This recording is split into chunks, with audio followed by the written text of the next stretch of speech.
Selamat sore fellow Lions, teman-teman dan handai tolan dimanapun berada. Terima kasih atas support dari Koordinator Kepanitiaan Honggo Avandi, Ketua Panitia Meike Suhartono Kong, District Governor Jessica Budiman, dan terima kasih banyak kepada PT KRI System yang memberikan izin sebagai tempat dilangsungkannya acara webinar sore ini. Saya Sally Chiang dari Lions Club Jakarta Pusat, Jayakarta Jaya akan memandu acara webinar sore ini. Sebagai informasi, kami dari kepanitiaan webinar sore ini sudah melakukan antigen test sehingga aman. Jadi kami lebih leluasa untuk berbicara tanpa masker. Ada pepatah mengatakan, tak kenal maka tak sayang.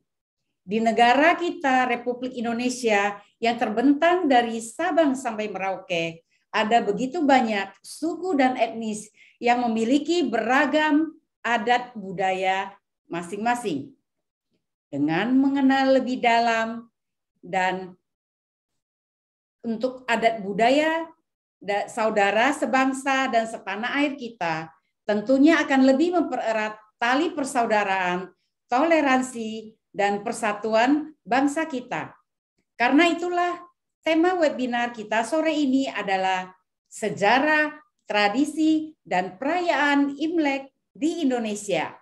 Bersama moderator Indra Hadi Wijaya, yang saat ini menjabat sebagai Ketua Daerah Zon 4B Lions Club Indonesia, Distrik 307A1.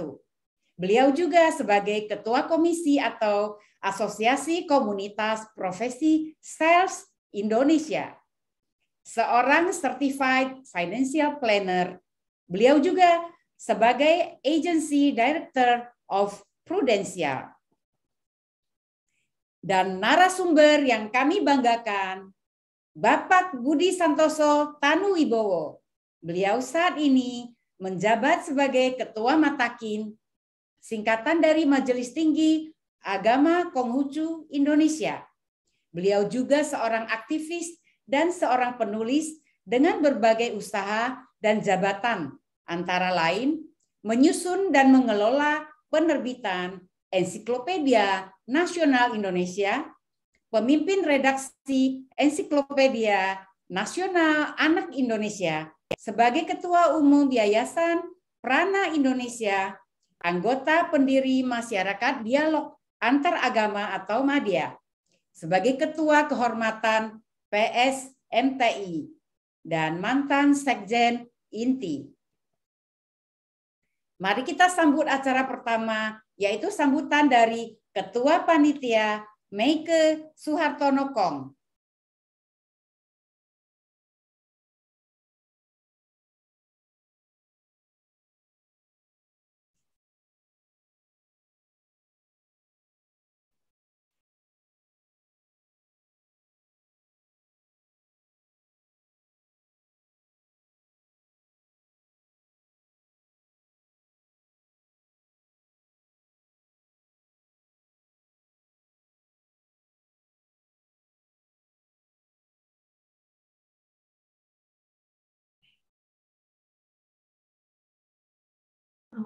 Untuk nggak dulu, bisa Budiman.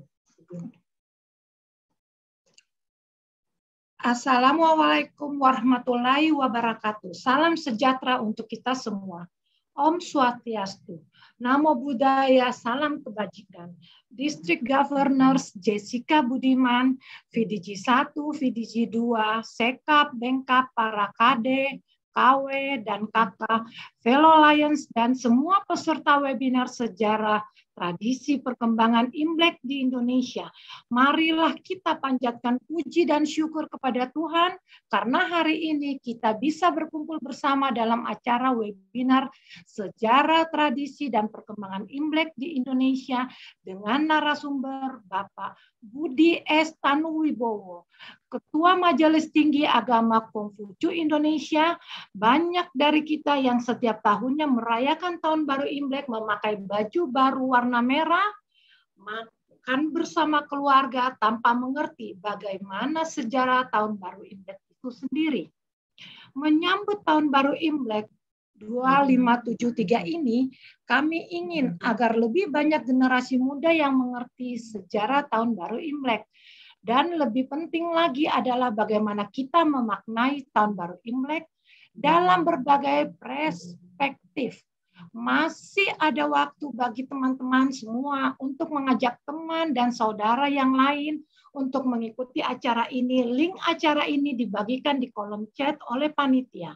Sebagai informasi, Lions International adalah sebuah organisasi kemanusiaan terbesar di dunia, dengan lebih dari 1,4 juta members di seluruh dunia. Kegiatan webinar ini adalah salah satu kegiatan dalam rangka kegiatan Imlek Lions Club Distrik 307A1. Minggu depan kami akan memberikan 1.800 paket Imlek bagi mereka yang kurang mampu di lingkungan sekitar 10 buah vihara di daerah Tangerang. Bagi teman-teman yang hadir dalam webinar ini, ada yang ingin mengetahui lebih lanjut mengenai apa itu Lions Club, bisa bertanya kepada teman yang mengundang ke acara ini. Akhir kata, saya Meike, person in charge acara webinar sejarah, tradisi, dan perkembangan Imlek Indonesia mengucapkan selamat mengikuti webinar ini. Semoga apa yang disampaikan nanti dapat menjadi pribadi yang lebih baik dan lebih menghargai sejarah dan menjadi lebih bangga dan kekayaan budaya Indonesia. We serve you, share your light, salam pengabdian.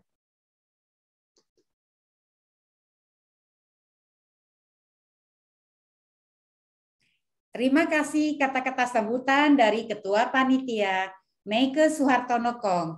Selanjutnya kita dengarkan kata-kata sambutan dari District Governor Jessica Budiman.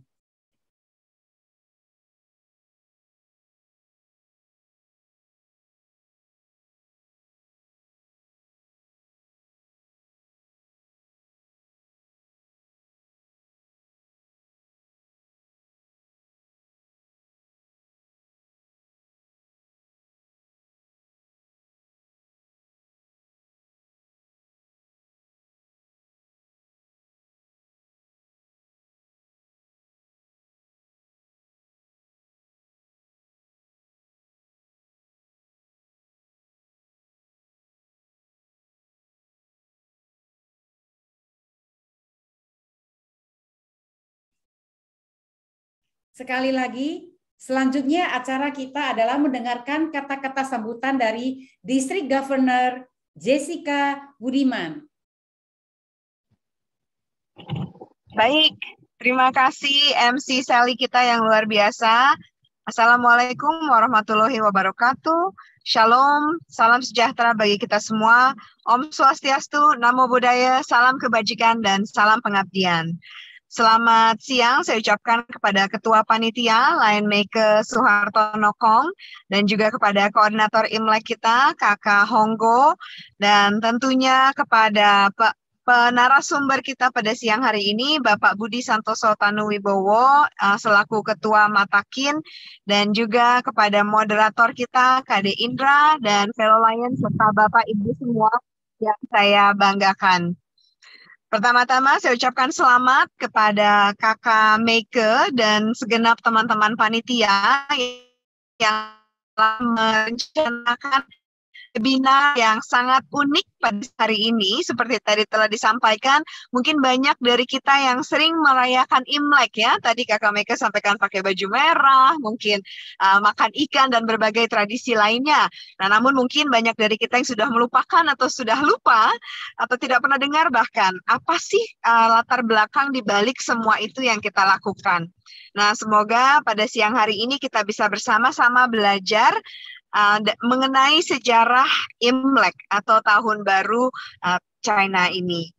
Nah, saya juga tidak akan berpanjang lebar karena saya yakin Bapak Ibu semua dan fellow Lion sudah tidak sabar untuk menunggu juga apa yang akan kita rayakan menjelang Tahun Macan Air akan kita rayakan Februari 2022 kalender Barat. Jadi sekali lagi saya ucapkan kepada ya dari webinar sejarah perayaan Imlek di Indonesia, dan semoga Bapak yang belum menjadi bisa menghubungi saudara-saudari kita fellow Lions yang mengundang acara webinar pada siang hari ini. Nah, itu saja. Selamat belajar bersama-sama. Wassalamualaikum warahmatullahi wabarakatuh. Om Shanti Shanti Shanti Om. Namo Buddhaya. Terima kasih.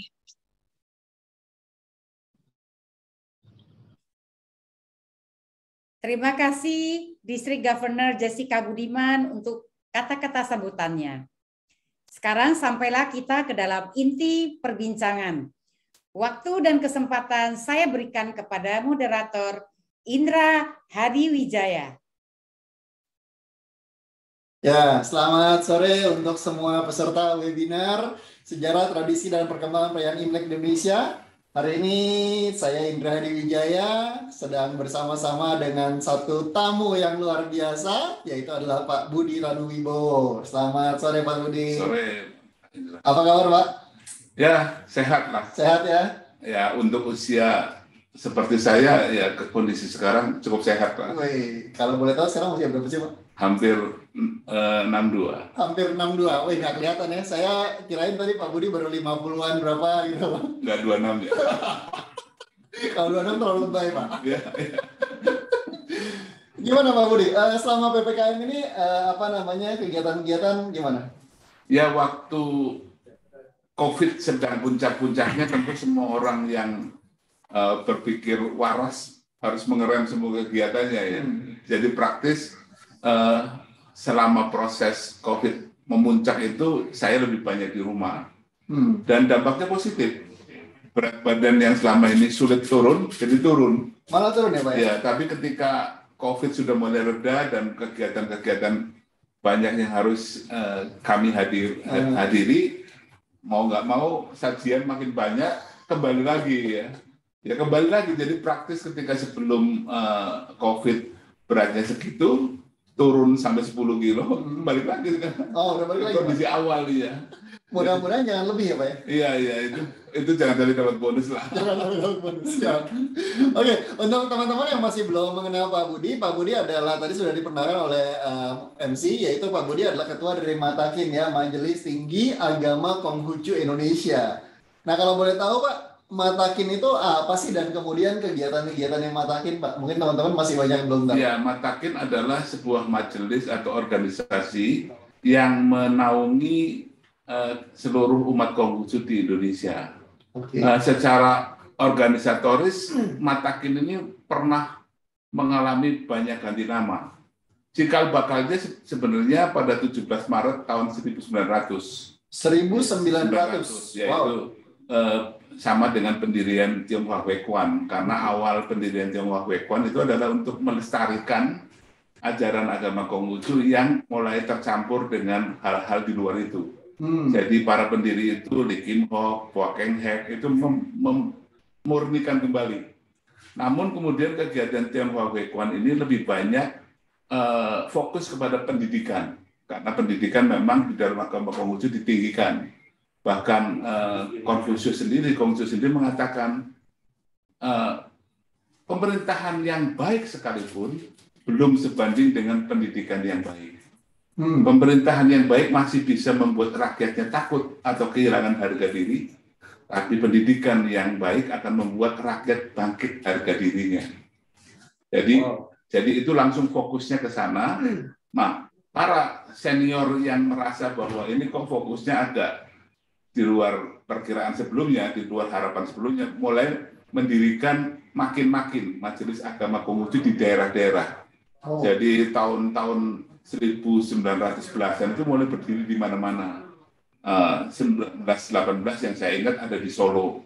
Nah, pada tahun 1923, makin-makin yang sudah ada di Solo, di Bogor, di Tasik, di Bandung, itu berembuk di Yogyakarta pada tanggal 12 April 23 mendirikan lembaga pusat yang namanya Matakin. Kalau Makin itu Majelis Agama Konghucu Indonesia, Solo, Tegal, Banyumas gitu lah. Bergabungnya itu jadi Matakin, Majelis Tinggi Agama Konghucu. Jadi Matakin itu organisasi yang tumbuh dari bottom up, dari bawah ke atas. Dari daerah-daerah dulu, lebih dulu. Iya, ya? iya. Oh. Itu sempat ada 2 ketua umum pada waktu itu, tapi kemudian ketika Jepang masuk, ditutup karena dianggap pro kemerdekaan.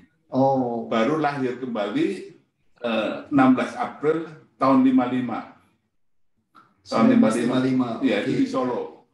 Nah, terus sampai sekarang, tapi sempat mengalami kevakuman ketika tahun 78. Ada Impres 1467 yang melarang adat istiadat budaya agama orang Tionghoa, tapi puncaknya tahun 78 ketika KTP Konghucu tidak lagi diperbolehkan. Nah, sejak saat itu kegiatan Matakin praktis ada di bawah permukaan. Tidak mati, tapi mengadakan munas tidak bisa dan segala macam. Baru pulih mengadakan munas pasca reformasi dengan kongres atau munas pertama setelah era Orde Baru yang dilaksanakan di zaman pemerintahan Pak Habibie. Pak Habibie dan dilakukan munas di Pondok Gede, Asrama Haji Pondok Gede. Oh, ya, munas terus, pertama di Asrama Haji ya? Asrama Haji. Dan menurut teman-teman dari MUI, itu adalah pertama dan terakhir kalinya digunakan di luar Islam gitu loh. Ya, ya. Nah, kemudian setelah itu Gus Dur naik, Impres 1467 dicabut, mulailah pulih lagi sampai sekarang. Pelan-pelan jadi Matakin itu lembaga pusat yang menaungi makin dan mengelola berbagai kegiatan yang terkait dengan keagamaan maupun aspek-aspek pendidikan, sosial dan segala macam. I see. Pak, kalau ngomongin Konghucu itu apakah semua umatnya itu adalah orang Tionghoa atau gimana? Contoh saya nggak bicara yang di luar saya tahu atau kata buku ya, tapi yang saya alami sendiri. Saya lahir sampai SMA hidup di Tegal, sebuah kota di Jawa Tengah. Saya selalu sekolah SD, SMP, SMA di sekolah negeri, SD 31 negeri, SMP 5 negeri, SMA satunya pada waktu itu. Nah, waktu SD saya bukan Konghucu, tapi kemudian ketika SMP sampai kelas 1 sampai kelas 3 di sekolahan saya dapat pelajaran Konghucu. Ada 3 guru yang mengajar saya, salah satunya adalah orang Jawa. Sampai sekarang beliau masih hidup, masih sehat. Sampai SMA, saya mendapat pelajaran sampai kelas 3 awal, karena saya SMA kelas 3 itu tahun 78. Pada waktu itu ada kebijakan dari Menteri Pendidikan pada waktu itu, Pak Daud Yusuf, diperpanjang setengah tahun. Jadi sampai semester 2 pertengahan masih Konghucu. Setelah itu sudah nggak boleh. Sudah nggak boleh. Yang tadi yang KTP dihilangkan. Iya, KTP dihilangkan sehingga yang beragama Konghucu kalau masih ngotot ya dapatnya minus itu garis gitu aja. Kalau enggak ya pindah ke Buddha, ke Islam, ke Kristen, Katolik atau Hindu. Oke. Jadi tadi kembali ke yang tadi Pak, apakah semuanya orang Tionghoa? Enggak. Jadi yang guru saya tadi orang Jawa, bahkan sampai sekarang ada rohaniwan kita yang masih orang Jawa, ada di di dekat Jogja. Bahkan di daerah itu dulu sebelum ada masa pembekuan banyak sekali orang Jawa yang beragama Konghucu. Kalau sekarang misalkan ada orang Papua sudah, ada orang Sunda terutama karena pergaulan maupun karena pernikahan. Oh, seperti itu. Oke, iya. Pak Budi, ini kebetulan nih 2 minggu yang lalu saya kebetulan kan ada bakti sosial Pak. Yeah. Jadi di daerah Bogor, tapi berbatasan dengan Tangerang lah ya. Yeah. Dan kebetulan pada saat kita baksos ke sana itu ternyata base camp-nya itu adalah sebuah lithang. Yeah. Nah, lithang itu kalau untuk teman-teman mungkin masih belum familiar gitu dengan lithang. Lithang itu adalah tempat ibadah orang Konghucu. Salah satu tempat ibadah orang Konghucu. Dan lithang ini ada di bawah koordinasi Matakin juga saya lihat. Nah, jadi rasanya tepat kalau misalnya saya tanya juga sama Pak Budi. Selama ini kan yang namanya orang Tionghoa itu distereotipkan bahwa orang Tionghoa itu adalah orang-orang yang menengah atas lah. Yang kaya gitu ya. Tapi pada saat kemarin kita turun ke desa-desa itu ternyata kalau menurut saya gitu ya, banyak yang rumahnya masih tanah, terus kemudian lantainya tanah, dindingnya juga bukan batu bata gitu ya, dindingnya masih pakai apa namanya kayak atapnya masih rumbia gitu ya. Jadi dan itu ternyata orang Tionghoa juga gitu. Nah, jadi sebenarnya saya lihat makin banyak tuh di daerah-daerah Pak. Kalau berdasarkan pengamatan Pak Budi, apakah benar Pak orang Tionghoa itu stereotipnya adalah kaya semua atau sebenarnya gimana sih di lapangan? Semua etnis, semua umat beragama, semua kelompok pasti ada yang sukses, pasti ada yang kurang sukses atau bahkan tidak sukses. Pasti ada yang kaya raya, super kaya malah, tapi ada juga yang super miskin. Ya. Nah, mayoritas umat Konghucu ini termasuk golongan yang ke bawah. Yang ke bawah, yang ke bawah. Oh. Ya, dan mayoritas mungkin boleh dikatakan 95% umat Konghucu adalah orang etnis Tionghoa, meskipun mungkin kalau dites secara genetik ketionghoanya saya tidak tahu berapa persen. Misalkan saya sendiri kan wajah sudah bukan lagi Tionghoa ya, karena kan sudah proses percampuran itu sudah demikian lama. Yang menjadikan Tionghoa itu kan hanya ada marganya saja. Ya. Kalau agama Konghucu tidak mencerminkan ketionghoaan meskipun mayoritas umatnya adalah Konghucu. Nah, mereka itu memang mayoritas orang-orang yang secara ekonomi itu stratanya di bawah. Bahkan sering dulu secara bercanda saya mengatakan, saya ini ketua Kaipang. Kaipang tahu ya kalau nonton film itu ya. Apa namanya? Partai pengemis. Partai pengemis ya, tanpa bermaksud menghina karena itu menyangkut diri kami sendiri. Memang betul ketika Konghucu mengalah, sebelum Konghucu di-ban, dibatasi geraknya hanya di lingkup keluarga, mayoritas orang Tionghoa itu agamanya Konghucu. Sebagai contoh, ketika saya masih SMP, sekolah Konghucu di sekolah SMP Negeri 5, tapi mayoritas muridnya adalah orang Tionghoa, mungkin lebih dari separuh murid itu agamanya Konghucu, yang Tionghoa. Tapi kemudian ketika tidak boleh kan harus pindah. Dan ketika menyangkut orang yang secara ekonomi, secara usaha berada, KTP itu kan menjadi penting, menjadi dokumen penting. Kalau KTP-nya agamanya nggak ada, itu kan zaman dulu kan merasa gimana begitu, sehingga eksodus itu terjadi, terutama di level-level yang ekonominya atas. Sementara yang level bawah karena nggak berkaitan dengan apapun yang terkait administrasi negara, bahkan mungkin mau soal waris, apa yang mau diwariskan orang nggak ada, ya tetap bertahan dengan keyakinannya, dan itu sampai sekarang. Nah, namun sekarang sudah mulai pulih nih, beberapa teman para pengusaha besar sekali, bahkan juga sudah banyak yang pindah kembali ke agama nenek moyangnya, ke agama aslinya. Tapi yang tertinggal di Jawa Barat khususnya itu adalah para pejuang yang memang mempertahankan identitasnya di bawah tekanan lebih dari 20 tahun. Ya.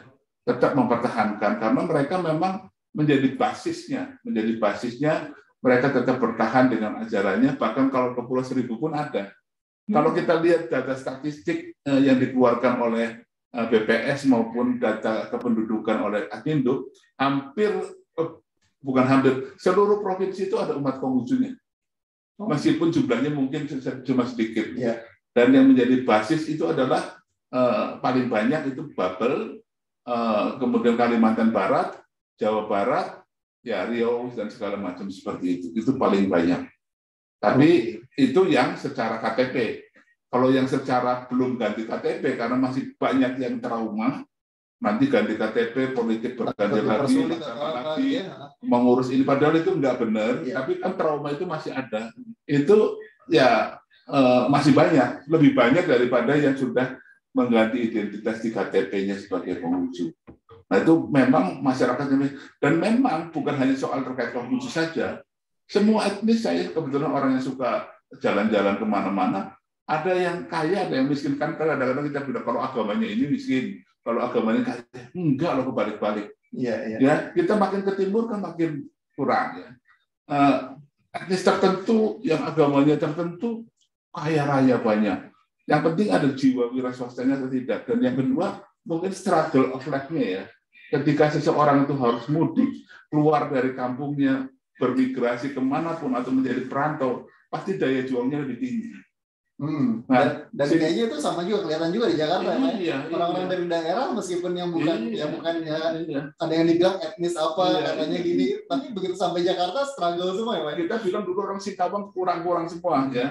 bahkan ada macam-macam. Nah sekarang orang Singapura kaya-kaya, tapi orang di Cina Benteng mungkin ada yang mengatakan miskin, tapi memang ada yang banyak yang miskin. Dan ketika mereka diberi usaha, mereka juga sudah merasa ini bukan tujuan hidup saya sudah nyaman dengan kehidupan sekarang. Jadi memang tidak boleh menggeneralisir segala sesuatu berdasarkan identitas primordial.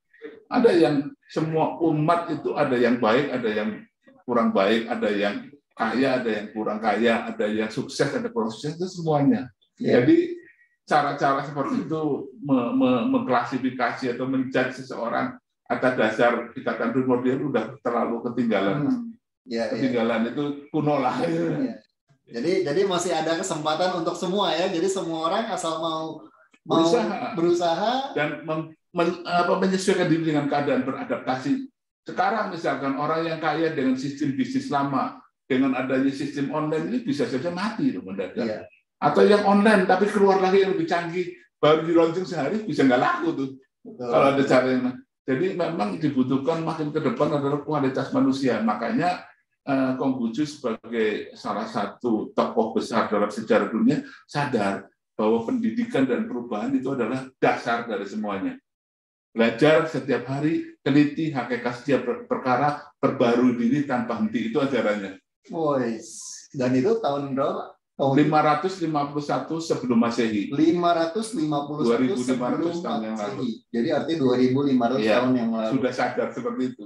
Wow. Bahwa jika suatu hari dapat memperbaharui diri, perbaharuilah dan jaga agar baharu selama-lamanya. Itu ajarannya satu. Dua, meneliti hakikat setiap perkara agar kita tahu segala sesuatu itu enggak sekedar dilihat, tapi dilihat harus dari awal. Kalau kita sekarang lagi sedang bercengkrama, orang melihat antara Pak Indra sama saya damai-damai aja. Mungkin setelah ditinggal bisa saja berantem kan? Nah orang ketika melihatnya, enggak kok tadi damai, kan dia nggak tahu proses berikutnya. Jadi harus melihat segala sesuatu harus lengkap, belajar dan selalu dipraktekkan. Nah ini kalau saya relate dengan zaman sekarang. Di TikTok itu kan sering banget ya ada foto yang kayak kemarin itu lagi heboh adalah gara-gara di depan toko ada yang parkir, terus kemudian pemilik toko marah-marah sama yang parkir gitu kan, terus kemudian diusir istilahnya. Nah kemudian warga netizen ini pada semuanya menghujat si pemilik toko sampai pemilik tokonya sampai kayak apa sih? Tokonya dibully lah ya. Padahal nggak tahu kisah di belakangnya apa gitu. Jadi harus melihat garis besar semuanya. Dalam zaman sekarang makin berbahaya karena orang bisa meng-cut satu cerita yang panjang sesuai dengan kebutuhan dia. Ya kan? Jadi prosesnya ya diambil yang dia di situ kelihatan baik saja. Ini yang berbahaya. Jadi jangan mudah kita melakukan sesuatu apalagi di zaman sekarang. Kalau tidak tahu ujung pangkalnya. Iya. Nah, jadi jangan mudah menarik kesimpulan lah ya. Iya. Wah, ini menarik nih, Pak. Kalau Konghucu sendiri itu siapa sih, Pak? Maksudnya kisahnya gimana tuh? Konghucu itu adalah seorang anak manusia yang lahir 551 sebelum Masehi. Ya, jadi kalau tahun Masehi sekarang 2022 tambah 551, usia dia 2573 kalau hidup. Sesuai dengan kalender Imlek. Oh, ya. Oke. Karena memang kalender Imlek tahun pertamanya salah satunya diambil dari tahun kelahiran beliau.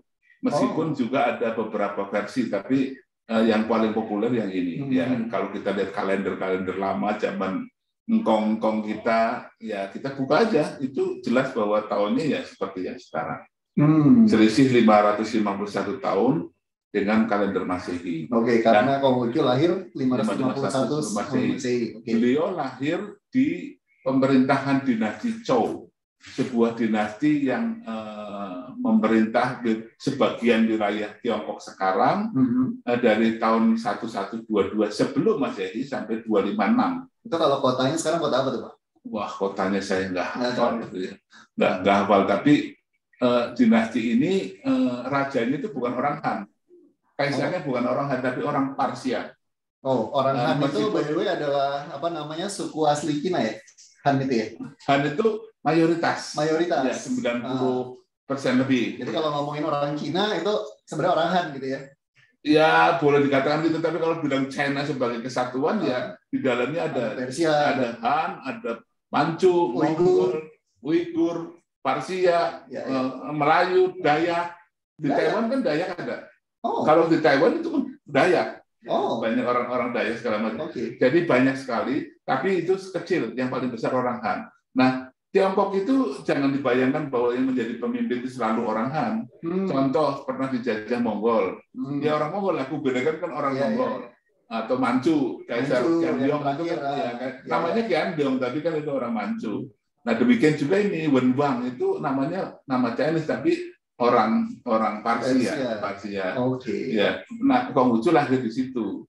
Nah beliau adalah seorang putra dari seorang mantan jenderal yang namanya Xu Lianghe, lahir di Cifu. Sekarang kota kelahirannya menjadi pusat penyebaran Konghucu di seluruh dunia, dan kota itu mungkin sebesar kota Tegal, kota kelahiran saya. Jadi kalau yang pernah ke kota Tegal, kira-kira Cifu sekarang sebesar itu. Di situ dibangun museum, hotel, statu atau patung Konghucu yang demikian besar, dan dia dihormati sebagai ada yang mengatakan peletak budaya Tionghoa.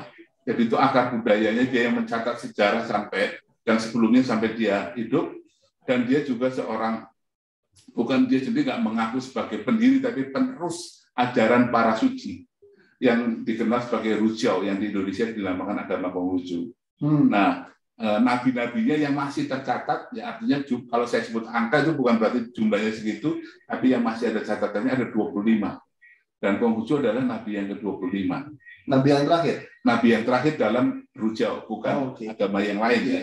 Nah, beliau adalah nabi terakhir, tapi oleh seorang misionaris dan beberapa peneliti dianggap yang terbesar dan paling, bukan hanya penerus tapi pembaharunya. Jadi penerus yang menciptakan, meskipun dia bilang saya cuma ya dengan rendah hati, saya hanya orang yang suka belajar, ngomong seperti itu. Tapi semua orang termasuk Meng Zhe yang menjadi tokoh kedua dalam sejarah Tiongkok yang berpengaruh setelah Konghucu, dia mengakui bahwa tidak ada orang yang lebih besar dari Konghucu. Ya. Kalau kita baca 100 tokoh di dalam yang mempengaruhi dunia kan, nomor 1 Nabi Muhammad kan, tapi di antara 1 sampai 100 tokoh Tionghoa yang tertingginya Konghucu. Nomor 5 atau nomor 6 saya lupa. Itu saya baca waktu mahasiswa. Jadi nomor 1, dan diakui kalau di Tiongkok ya bicara soal budaya Tiongkok, agama Tiongkok ya nggak lari dari ajaran Konghucu. Seperti sekarang kan kembali lagi belajar lagi ya. Belajar lagi.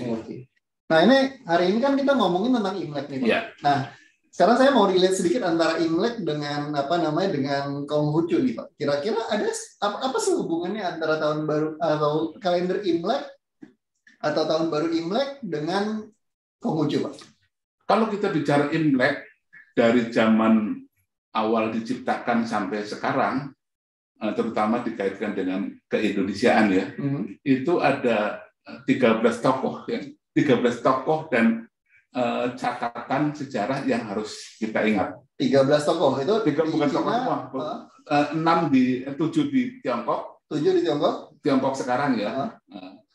Dan sampai ke 13 sisanya di Indonesia. 7 di Tiongkok, yang sisanya di Indonesia. Yang pertama, menurut cerita, kalender Imlek itu dicipta oleh Kaisar Kuning atau Huangti. Bapak moyang orang Han. Kenapa disebut bapak moyang orang Han? Karena sebelum Huangti itu nomaden mereka.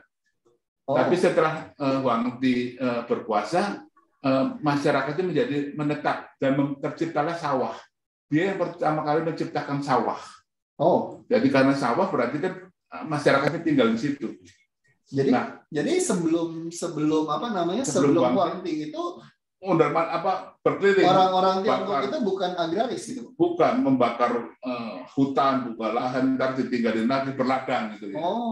Tapi setelah Huangti diciptakan sistem pengairan, dia juga seorang ahli astronomi, dia menugaskan beberapa orang untuk ditempatkan di wilayah utara, selatan, barat, timur dari wilayahnya, ditugas menghitung waktu Dan dia kemudian menciptakan sebuah kalender yang disebut kalender Huangti. Ya. Kalender Huangti ini memadukan antara sistem solar dan lunar. Edar bumi mengelilingi matahari, edar bulan mengelilingi bumi. Nah, ya jadi 1 tahun itu 354 hari. Nah, kemudian tujuan Huangti menciptakan kalender itu adalah satu, karena dia adalah bapak moyangnya orang Han, tapi juga nabi keempat di dalam Rujao atau agama Konghucu. Jadi Huangti itu masuk dalam deretan nabi purba. Ya. Nah, beliau tujuannya apa? Satu, ingin menghitung waktu, tahu edaran matahari, astronominya, edar bulan juga, dan sekaligus untuk menentukan puncak musim semi, panas, rontok, dingin. Karena pada waktu itu para kaisar atau pemimpin kerajaan ini memimpin doa besar kepada Tuhan. Jadi tujuan dia adalah satu, untuk tentu menghitung waktu, dua, untuk menentukan kapan harus bersembahyang. Bersembahyangnya itu kan tadi puncak-puncak musim semi, Imlek, musim panas, Tuanyang atau Pecun, kemudian musim gugur, Chongju itu yang sembahyang kue bulan, terus Tungce musim dingin. Dia sudah ronde, ya. Dan Cek Jago tanggal 1 dan tanggal 15. Nah ini yang ketiga terkait juga dengan masalah pertanian, karena kan waktu itu teknologi belum semaju sekarang, pertanian nunggu musim semi gitu loh. Jadi pada saat itu dipatok dengan, kalau nggak ada kalender kan nggak ketahuan. Kalau ada kalender mungkin sebulan sebelumnya para pegawai negeri lah katakanlah itu mukulin gentak keliling bahwa saatnya musim semi, ya. Kan nggak ada handphone, nggak ada apa gitu. Satu-satunya pakai kentongan. Tahun berapa nih, Pak? Beliau 2598 hidup sampai 2698 sampai 2598 sebelum Masehi, 4.700 tahun yang lalu. Ya, 4.700. Dia sudah bikin ilmu itu. Nah, tapi 4.700 tahun yang lalu, setahu saya belum ada tulisan juga belum ada ya, Pak? Ya, hurufnya nulisnya di kayu. Kalau alfabet ABC gitu belum ada. Belum. Saya lupa, tapi saya menemukan kertas itu abad ke-7. Sesudah Masehi. Gutenberg menciptakan alat cetak itu sesudahnya. Ini 2.600 tahun sebelum Masehi. Jadi betapa majunya dia pada waktu itu. Ya. Nah, beliau menciptakan kalender Huangti, tapi belum digunakan.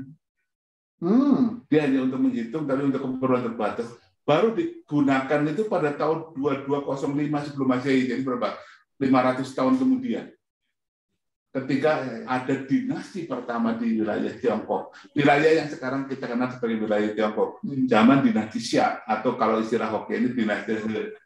Nah, di situ baru kalender ini digunakan. Tapi tahun barunya jatuhnya 4 atau 5 Februari kalau dikonversi ke kalender Masehi. Sebentar. Kalau yang kita tahu itu kan kalender Imlek itu adalah kalender yang berdasarkan bulan. Ya. Ya kan? Jadi bulan ngitung hariannya. Ya. Nah, terus kemudian kan itu nggak ada urusannya sama Januari, Februari. Nggak ada. Tapi ini kalau dikonversi ke kalender, karena kalender Imlek itu sebenarnya sebenarnya harusnya Imyanglek. Kalender yang memadukan sistem edar bumi mengelilingi matahari dan edar bulan mengelilingi bumi. Kalau Masehi pure itu solar, bumi mengelilingi matahari 365 seperempat hari. Ya. Kalau Hijriah jelas itu lunar 354, sekian hari. Ya. Kalau Imlek dua-duanya hariannya pakai bulan, tapi selisih 365 dengan 354 itu dikonversi setiap 19 tahun. 19 tahun kali 11 kan 210 ya, 209 ya. 209 itu identik dengan 7 bulan. Jadi selama kurun waktu 19 tahun, setiap 2-3 tahun sekali ada sisipan bulan ke-13 agar kalender yang sistem bulan dan matahari ini klop lagi gitu. Karena kalau hanya bulan, itu bulan hanya bisa menghitung kapan terjadi bulan baru, bulan purnama, kapan terjadi pasang air, pasang dan surut. Tapi kalau dengan kalender matahari, bumi mengelilingi matahari, itu bisa tahu kapan musim semi, musim panas, rontok, dingin gitu, seperti itu. Jadi dengan kalender Imlek tahu semuanya. Nah itu Huangdi yang mencipta, tapi baru dipakai oleh Kaisar Xiai. Nah, Xiai itu menetapkan tanggal tahun barunya 45 Februari. Kenapa 45 Februari? Kita tahu kan secara kalau sekolah di geografi itu kan 21 Maret matahari tepat di atas khatulistiwa seolah-olah. Padahal buminya yang di atas matahari gitu. Nah, ketika 21 Juni bergeser ke utara karena berputarnya miring 23,5 derajat lintang utara. Ketika 23 September jatuh lagi di khatulistiwa. 22 Desember atau kalau tahunnya bukan tahun kabisat, pada bulan-bulan tertentu, pada tahun-tahun tertentu jatuh 21 Desember itu di titik balik selatan 23,5 derajat lintang selatan. Jadi bagi wilayah Tiongkok yang ada di utara itu musim dingin. Ronde itu sebenarnya ronde. Pas lagi dingin itu ya. 22 Desember sampai 21 Maret ini jumlahnya 90 hari. Dari 22 Desember sampai 21 Maret 90 hari. Titik tengahnya 45 Februari. Nah itu Imleknya kalender Huangdi. Ya, kalender Huangdi. Nah ini digunakan oleh dinasti Xia tadi. Nah dinasti Xia kan kemudian runtuh pada tahun 1766 oleh dinasti Shang Tang, menghancurkan kaisar terakhir dinasti Xia yang lalim lah. Kalendernya diganti. Satu untuk menghilangkan kenangan masa lalu yang kelam. Yang kedua, biasalah setiap pemimpin itu pengen ada ego. Ini loh, saya pertama kali berkuasa tahunnya baru gitu loh. Maju sebulan. Jadi kalender yang Imlek sekarang kalau jatuhnya katakanlah setahun ini kan 1 Februari, itu maju jadi 1 Januari. Ya, maju. Nah, dari dinasti Shang berkuasa 1766 sebelum Masehi sampai 1122. Diganti dinasti Zhou. Zhou ini yang orang Parsia tadi, rajanya Wen Huang. Maju lagi, dimajukan lagi pas tanggal 21 Desember. Jadi tahun baru pada zaman dinasti Zhou ya Tangcek itu, sembahyang ronde itu. Ya, nah Konghucu ini lahir di penghujung dinasti Zhou yang berkuasanya sangat panjang dari 1122 sampai 256, jadi 800 tahun lebih. Jadi pada saat Konghucu lahir itu tahun barunya tanggal 2 Desember? Iya. Beliau ditanya oleh Yan Yuan, murid yang terpandai, Guru, pemerintahan yang baik itu bagaimana? Harus menggunakan ini, harus menggunakan itu. Itu ada di kitab Dun Analek, bab 14 ayat 11 kalau tidak salah. Itu dikatakan salah satu jawabannya, gunakan penanggalan dinasti Xia. Tapi nasihat Konghucu nggak digubris. Bahkan ketika dinasti Zhou runtuh diganti dinasti Qin Shi Huang yang menyelesaikan tembok besar itu, kalendernya tahun barunya dimajukan lagi sebulan lagi. Jadi kalau tadi 22 Desember mungkin November gitu loh. Kalau dikonversi dengan kalender Masehi, makin nggak cocok buat pertanian. Tapi untungnya dinasti Qin ini hanya sebentar. Runtuh pada tahun 206 sebelum Masehi oleh Liu Pang yang kebetulan seorang Konfusianis. Tapi keadaan kan masih perang terus sampai normalnya itu ketika cicitnya berkuasa yang namanya kaisar yang salah satu kaisar terbesar yaitu Han Wuti. Pada tahun 104 Han Wuti menetapkan beberapa hal penting. Rujiao menjadi agama negara, filosofi negara. Kemudian yang kedua, Konghucu mengembalikan penanggalan dinasti Xia, tapi Imleknya sudah bergeser, diatur seperti sekarang kan antara 20 Januari sampai 19 Februari. Kenapa? Karena tengahnya 4 Februari, maju 15 hari itu 1920 lah ya. Ya, mundurnya kan 19 Februari, majunya ya 20 Januari gitu kira-kira di tengah itu. Jadi selama kurun waktu itu ada bulan purnama gitu, seperti itu. Nah, makanya di Indonesia pada waktu itu pas dengan musim hujan ya, makanya hujan bukan karena Imlek hujan, tapi karena memang disetting begitu. Jadi kalender Imlek berbeda dengan Hijriah, nggak selalu maju. Jadi orang yang keempat berjasa adalah Han Wuti yang mengikuti nasihat Konghucu.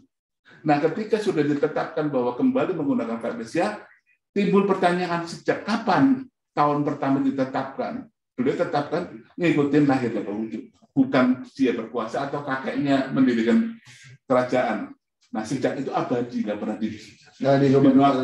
dinasti jatuh Han jatuh diganti di 7 dinasti Song sampai ke dinasti Qing tetap aja digunakan dengan 551 sebelum Masehi itu. Oke. Nah, masuk Indonesia kan Konghucu itu masuk ke Indonesia paling sedikit tahun 1450, buktinya ada Kelenteng Talang di Cirebon. Kalau yang suka ke Cirebon dekatnya Manisan Sinta, belok kiri udah ketemu kelentengnya. Itu tahun 1450, berarti sudah 600 tahunan. Ya. Nah, 600 tahunan itu sudah masuk. Tahun 1729 di Jakarta sudah ada pesantren Konghucu. 1917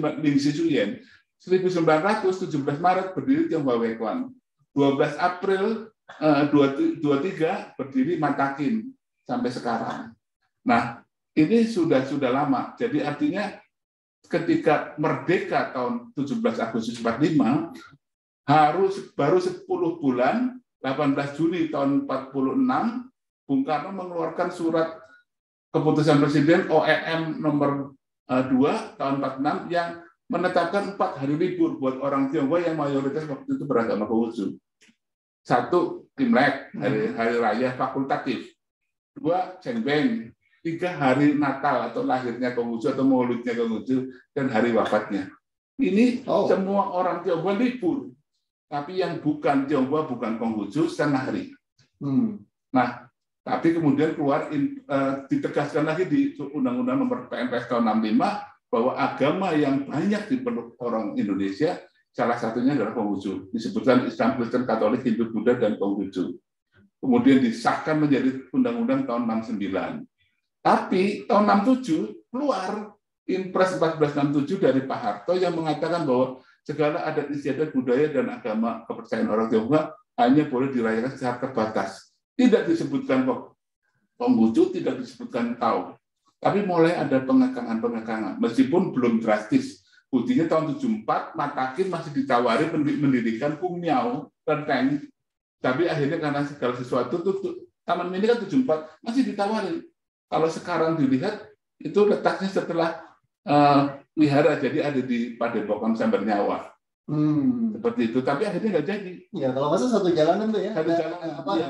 Ada wihara, ada gereja, katedral, kemudian apa namanya, pura, wihara, Padepokan Sambernyawa. Ini harusnya kelenteng. Harusnya kelenteng. Iya, kita sudah dikasih. 74 itu masih ditawarin. Jadi kalau 67 dilarang, 74 ini kan lucu. Baru 78 KTP-nya nggak boleh. Nggak boleh. Tapi undang-undang di atasnya boleh. Peraturan menterinya nggak boleh, jadi itu bisa kebalik-balik pada waktu itu. Kacau sih hierarki hukum nggak dibereskan. Nah, muncul Pak Habibie, Matakin yang semula nggak boleh munas. Muncul Gus Dur, Impres 47 dicabut pada 17 Januari tahun 2000. 17 Februari Matakin merayakan Imlek. Dan Gus Dur hadir sebagai presiden, Ibu Mega hadir sebagai wakil presiden, Pak Amin hadir sebagai ketua MPR, Pak Akbar hadir sebagai ketua DPR, Pak Susilo Bambang Yudhoyono hadir sebagai Mentamben, dan duta besar dan tokoh-tokoh lain banyak sekali hadir, termasuk Menteri Abdul Latif waktu itu ada kan, itu hadir semua. Dan itulah tonggak kembalinya Imlek secara resmi dirayakan secara nasional, diadakan oleh Matakin di Gedung Balai Sudirman 17 Februari tahun 2000. Saya ketua panitia pertama. Ya, waktu itu Gus Dur baru terpilih, kemudian kami menghadap bersama Pak Pinky Irawan, salah satu senior di Konghucu, pagi-pagi menghadap Gus Dur.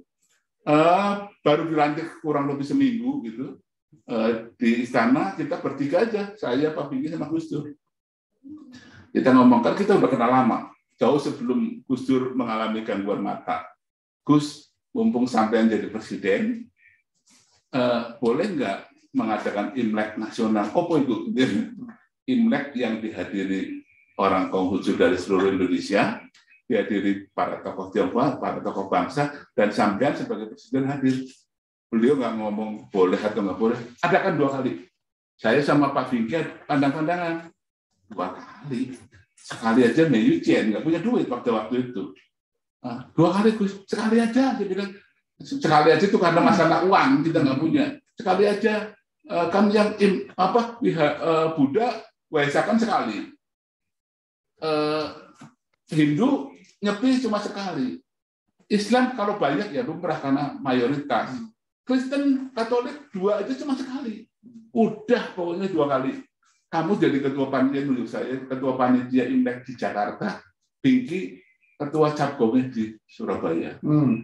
Nggak bisa ditolak. Harus ini ngobatin rindu kata dia. Itu jam 4 pagi tuh. Saya waktu itu masih kerja di Gramedia. Siang-siang jam 8 baru di kantor ditelepon sama Mbak Ratih Harjono, sekretaris presiden pada waktu itu. Awal-awal kan Mbak Ratih itu, Mas Budi, sampean kok egois bener mengadakan Imlek sampai 2 kali, yang lain sekali. Itu bukan maunya saya, Mbak, itu maunya mbahmu, aku bilang gitu loh. Kalau bisa sekali aja, yuk ngomong deh, bantuin saya supaya sekali aja. Tetap nggak mau. Jadi 17 Februari 2000, Gus Dur mengadakan Imlek pertama di Balai Sudirman, yang hadir penuh itu, terus kemudian di seminggu kemudian di Surabaya hadir, dan saya on air di TV Surabaya TVRI selama 2 jam selama acara itu. Nah itu yang Gus Dur, setelah Gus Dur 2 kali beliau, yang kedua tetap mengadakan situasi waktu itu nasional lagi kacau, diadakan di lapangan tenis indoor Senayan. Nah itu saya ketua panitia juga. Yang sebelum Gus Dur turun ya? Sebelum, tapi kemudian kan itu bulan Februari, Julinya kan beliau lengser, diganti Mbak Mega, 3 kali beliau hadir. Pada kehadiran yang pertama, kita sebut bahwa kita senang sekali Ibu Mega hadir sebagai presiden dan berharap Ibu meneruskan kebijakan Ayahanda ya, yang menetapkan 4 hari libur. Secara spontan Mbak Mega mengatakan bahwa hari Imlek nasional, tapi berlaku tahun 2002-nya. Oh, hari libur nasional. Iya. Imlek sebagai hari libur nasional. Kan sebelumnya Pak ya. Gus Dur kan hadir 2001. Mbak Mega 2002, 2003, 2004. Pencanangan 2002, tapi berlaku untuk Imlek 2003, 2004 gitu loh. Itu sebagai hari nasional di forum yang diadakan oleh Matakin. Ya, di waktu itu acaranya di Jakarta Fair. Ya, Kemayoran. Habis itu Ibu Mega menghadiahi kita hari Imlek sebagai nasional. Dan yang terakhir PR-nya kan masih banyak. KTP masih terhambat, kemudian guru-guru Konghucu ngajar di sekolah masih terhambat, pendirian rumah ibadah, kelenteng dan segala macam terhambat. Tadi kan Pak Indra ngomong litang.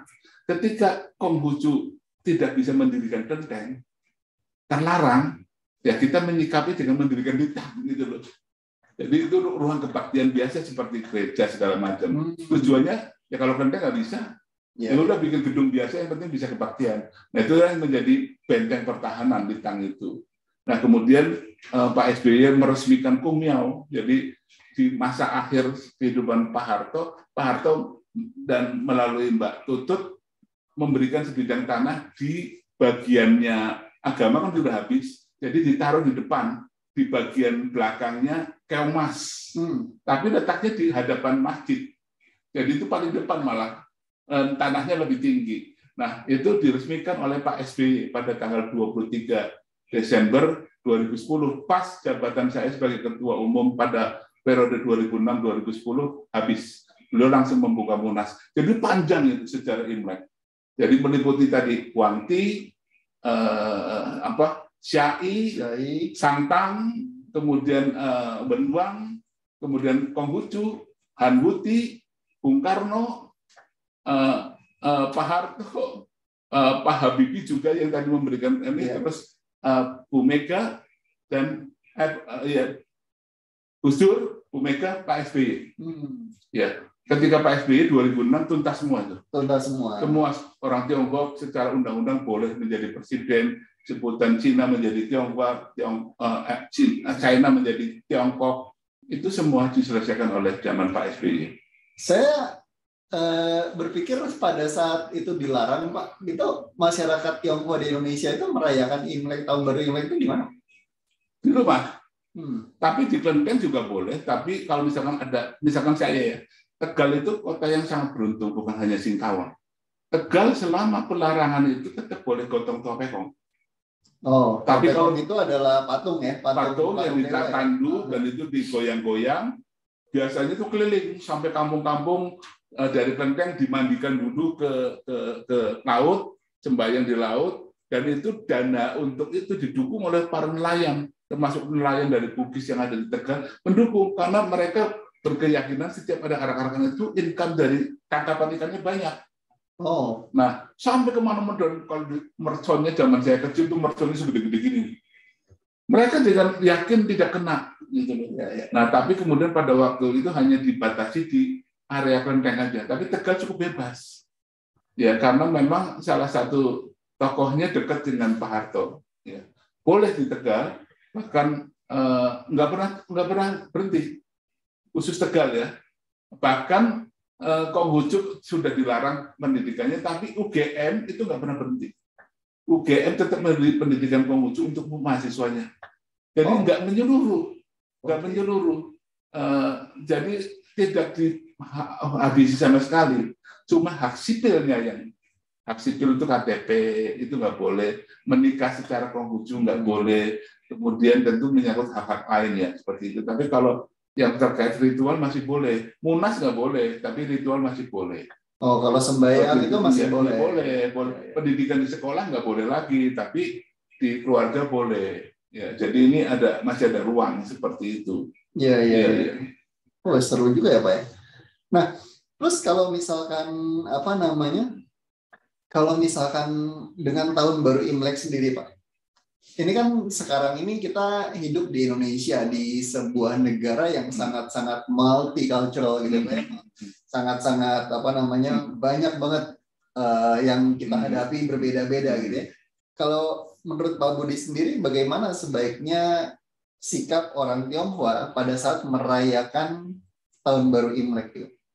Tadi ada pertanyaan yang belum saya jawab dulu ya, yang terkait peran Konghucu. Oh ya. Jadi peran Konghucu itu, beliau itu kan bukan hanya seorang nabi, orang yang mendapat wahyu Tuhan, bukan hanya seorang filsuf, juga seorang negarawan. Pernah menjadi Perdana Menteri, pernah menjadi Menteri Kehakiman, pernah menjadi Menteri Dalam Negeri, meskipun dalam waktu singkat. Dan juga seorang ahli matematika, juga seorang ahli politik.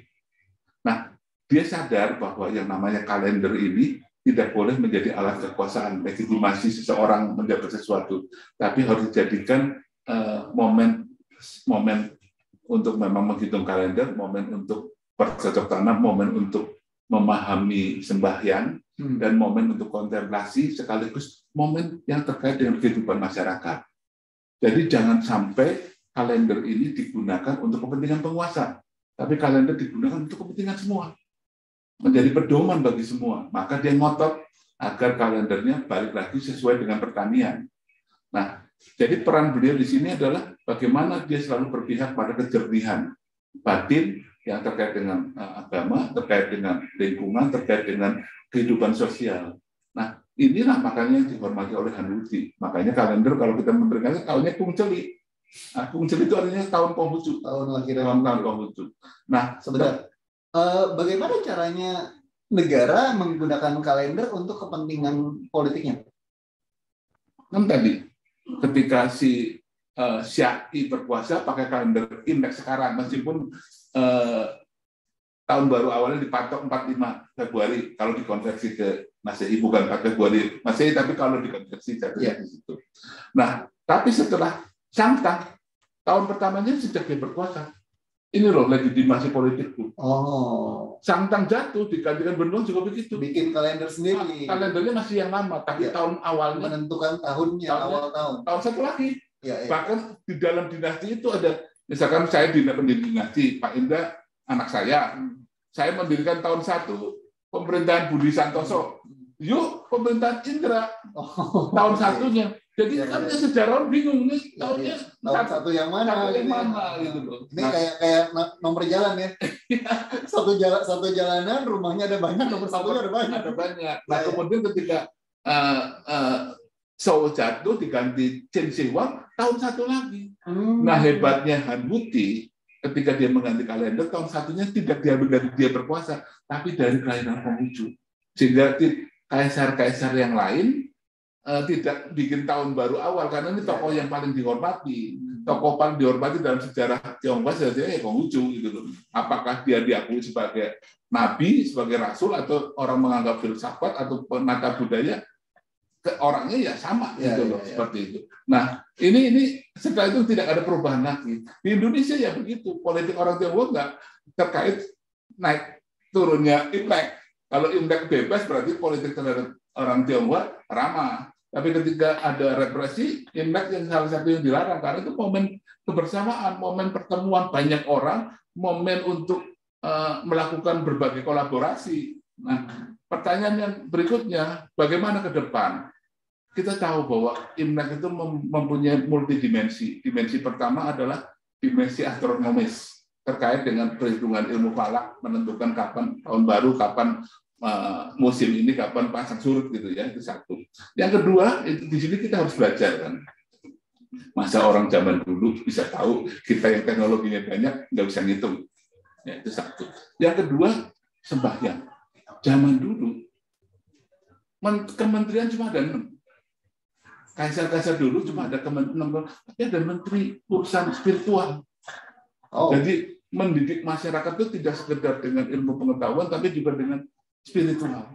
Nah, ini yang harus digalakkan, bukan hanya agama loh, tapi spiritualitas ini, sehingga seorang itu batinnya seimbang antara kepentingan duniawi dengan yang rohaninya gitu, terlepas apapun agamanya. Nah, kemudian yang ketiga, tahu terima kasih pada alam. Bukan sekedar kapan memulai bercocok tanam, tapi kapan alam itu harus istirahat, dikasih makanan gitu loh. Bahkan Konghucu sendiri dan para nabi sebelumnya, kalau nangkap ikan, nangkap burung, nggak pakai jala yang mata jalannya itu rengket, supaya anak-anak burung, anak-anak ikan itu bisa lepas. Bisa lepas. Bahkan kalau semuanya ditangkap. Iya, harus ada pelestarian yang diterapkan oleh Bu Susi juga itu. Kalau mau pengen makan burung boleh, tapi jangan memanah burung yang sedang tidur. Sedang istirahat pun nggak boleh, apalagi yang tidur gitu. Tapi burung yang sedang terbang. Jadi artinya challenging. You mau makan juga harus berlatih. You menang itu berarti you lebih hebat gitu. Pantas mendapatkan reward berupa seperti itu. Nah, demikian juga dalam tidak ada makan siang yang gratis. Orang menerima sesuatu boleh-boleh saja asal ada kontribusi. Bukan menerima sesuatu karena pemberian. Yang tidak hanya sekedar tidak ada dasarnya, itu kan suap gitu, seperti itu. Jadi ada integritas yang harus dijaga. Kemudian dia mengajarkan juga bahwa tahun baru itu kan nggak ada keistimewaan. Hari ini matahari tetap terbit pagi, tenggelam di saat sore, berputarnya juga dari timur ke barat secara yang kita lihat, suasananya juga sama. Apa yang baru? Yang baru itu harus jiwanya. Maka ada ayat di sana. Bila suatu hari dapat memperbarui diri, perbarulah terus setiap hari dan jagalah agar baharu selama-lamanya. Belajar dan selalu dilatih. Kalau diberitahu tentang satu titik, cari ketiga titik yang lain. Satu titik ya titik. Guru ngajarin kita satu titik ya titik. Harus dikembangkan jadi 2 titik, jadilah garis. Garis. Carilah 3 titik yang ketiga, jadilah bidang segitiga. Carilah yang keempat, jadilah piramida ruang gitu. Itu harus dikembangkan. Jadi momen impact itu adalah satu momen kita untuk berkontemplasi sekaligus mempelajari sesuatu sampai ke inti persoalan dan mengembangkannya agar kita memahami keseluruhan. Dan sekaligus mengajarkan kita supaya melatih otak supaya mikir gitu. Jadi supaya mikir. Jadi jangan cuma terima aja gitu kan. Dan hakikat agama semua berpikir. Saya kebetulan kan mendalami pada umur muda 6 agama. Buddha mengajarkan datang dan lihatlah. Artinya berpikir. Konghucu mengajarkan bukan hanya sekedar melihat, you lihat dari awal. Dan ada batasnya. Yang tidak susila jangan dilihat. Yang tidak baik jangan didengar. Yang tidak baik jangan diucapkan. Yang baik 8 kebajikan lakukanlah. Berbakti sama orang tua, rendah hati, setia kepada Tuhan, bisa dipercaya, tahu hukum, tahu aturan, tahu norma, berbuat baik, hatinya tulus dan tahu malu. Ya. Tadi saya mau ngulangin lagi Pak, yang tadi 3 itu Pak. Yang mana? Biar teman-teman juga di rumah juga masing-masing bisa ini. Kalau tidak bagus ya kan kita sering lihat patung kadang-kadang monyetnya patungnya. Itu 4 di dalam kitab Lun itu disebut yang tidak susila, yang tidak baik jangan dilihat. Teman-teman semua ikutin ya. Kalau tidak baik jangan dilihat. Yang tidak baik jangan didengar. Tidak baik jangan didengar. Yang tidak baik jangan diucapkan. Tidak baik jangan diucapkan. Yang tidak baik tidak boleh dilakukan. Cuma gambarnya ini kan pasif. Di Kelenteng Gomyo saya dengan teman-teman berubah. Yang baik lakukan. Oke. Jadi yang ayat baik aslinya dilakukan. Yang tidak baik jangan dilakukan. Gambarnya begini, tapi kesannya kan sombong. Jadi yang baik lakukan. 8 kebajikan, membentuk cinta kasih kemanusiaan. Apa lakukan kebajikan? Xiao Ti Chung Xin Li Ilianze. Xiao berbakti terhadap orang tua, keluarga, orang yang lebih tua, bangsa, negara, kemanusiaan. Ti rendah hati. Rendah hati. Kalau kita tinggi hati, kita nggak akan pintar gitu loh, karena selalu merasa sudah cukup. Chung, satya kepada Tuhan, satya kepada jangan melanggar aturan-aturan Tuhan itu. Sin bisa dipercaya. Makanya orang zaman dulu kalau ngutang nggak usah pakai notaris, hanya ditulis di kalender, ya kemudian dibayar orang. Li tahu aturan, tahu hukum, tahu norma. I kebenaran. Dan suci hati, tulus, ikhlas, dan sin tahu malu. Kalau korupsi ya memperbaiki diri, jangan dada-dada di kamera gitu loh. Seperti itu ya, itulah 8 kebajikan seperti itu. Nah, itu yang diajarkan. Oke. Nah, jadi kembali ke tadi pertanyaannya, untuk merayakan tahun baru Imlek itu dengan itu ya, Pak? Silakan semua orang merayakannya dengan apa saja. Yang mau menikmatinya sebagai budaya, ya saya sendiri kan juga kalau Natalan, kebetulan istri saya Kristen, saya juga ikut merayakan, tapi dalam suasana yang kegembiraannya saja. Teman-teman saya banyak Muslim, ya saya ikut silaturahmi. Ya, saya ikut makan ketupat, Pak. Iya, ikut makan ketupat, malah makannya lebih banyak ya. Nah, artinya kita bisa merayakannya Imlek, Natal, termasuk Lebaran dalam kaitan budaya. Silakan. Itu enggak ada larangan. Nah, tapi jangan mengatakan bahwa Imlek tidak ada kaitannya agama. Karena di dalam Konghucu disebut di ayat. Ada ayatnya, orang agama lain mungkin menyebut bukan karena memang enggak ada di kitabnya. Kalau di Konghucu di Lun-I, jilid 14 ayat 11 disebut gunakan kalender dinasti Xian. Imlek maksudnya. Dan ingat kalau tidak ada Konghucu, kalender Imlek yang sekarang sudah mati tahun 1766, udah nggak pernah dipakai. Kan dipakai 2205 sampai 1766 sebelum Masehi. Habis itu kalendernya bukan kalender itu. Sampai 104, berarti selama 1600 tahun nggak pernah dipakai. Dihidupkan karena ada fatwanya Konghucu. Dan jangan lupa juga, Huangdi itu Nabi Konghucu, Xiai juga Nabi di dalam Konghucu, Sangtang juga dalam Konghucu. Kenapa kok ganti raja Nabi saling menjatuhkan? Karena yang dijatuhkan itu keturunannya. Keturunan dinasti itu biasanya sudah jelek-jelek gitu. Bapaknya hebat, anaknya kurang, makin cucu-cucunya makin parah. Gitu. Karena zaman dulu nggak ada pilihan kan? Nggak ada pilihan. Tapi awalnya sebelum Xiai itu, Tiongkok itu dipimpin oleh secara demokratis. Sebelum Xiai itu kaisarnya namanya Sun. Sebelum Sun namanya Yao. Ketika Yao usianya sudah tua, dia bertanya pada rakyatnya, saya sudah tua, saya perlu mundur. Siapa yang menggantikan saya? Ya, anakku kan ada 9. Enggak ada yang bagus menurutnya.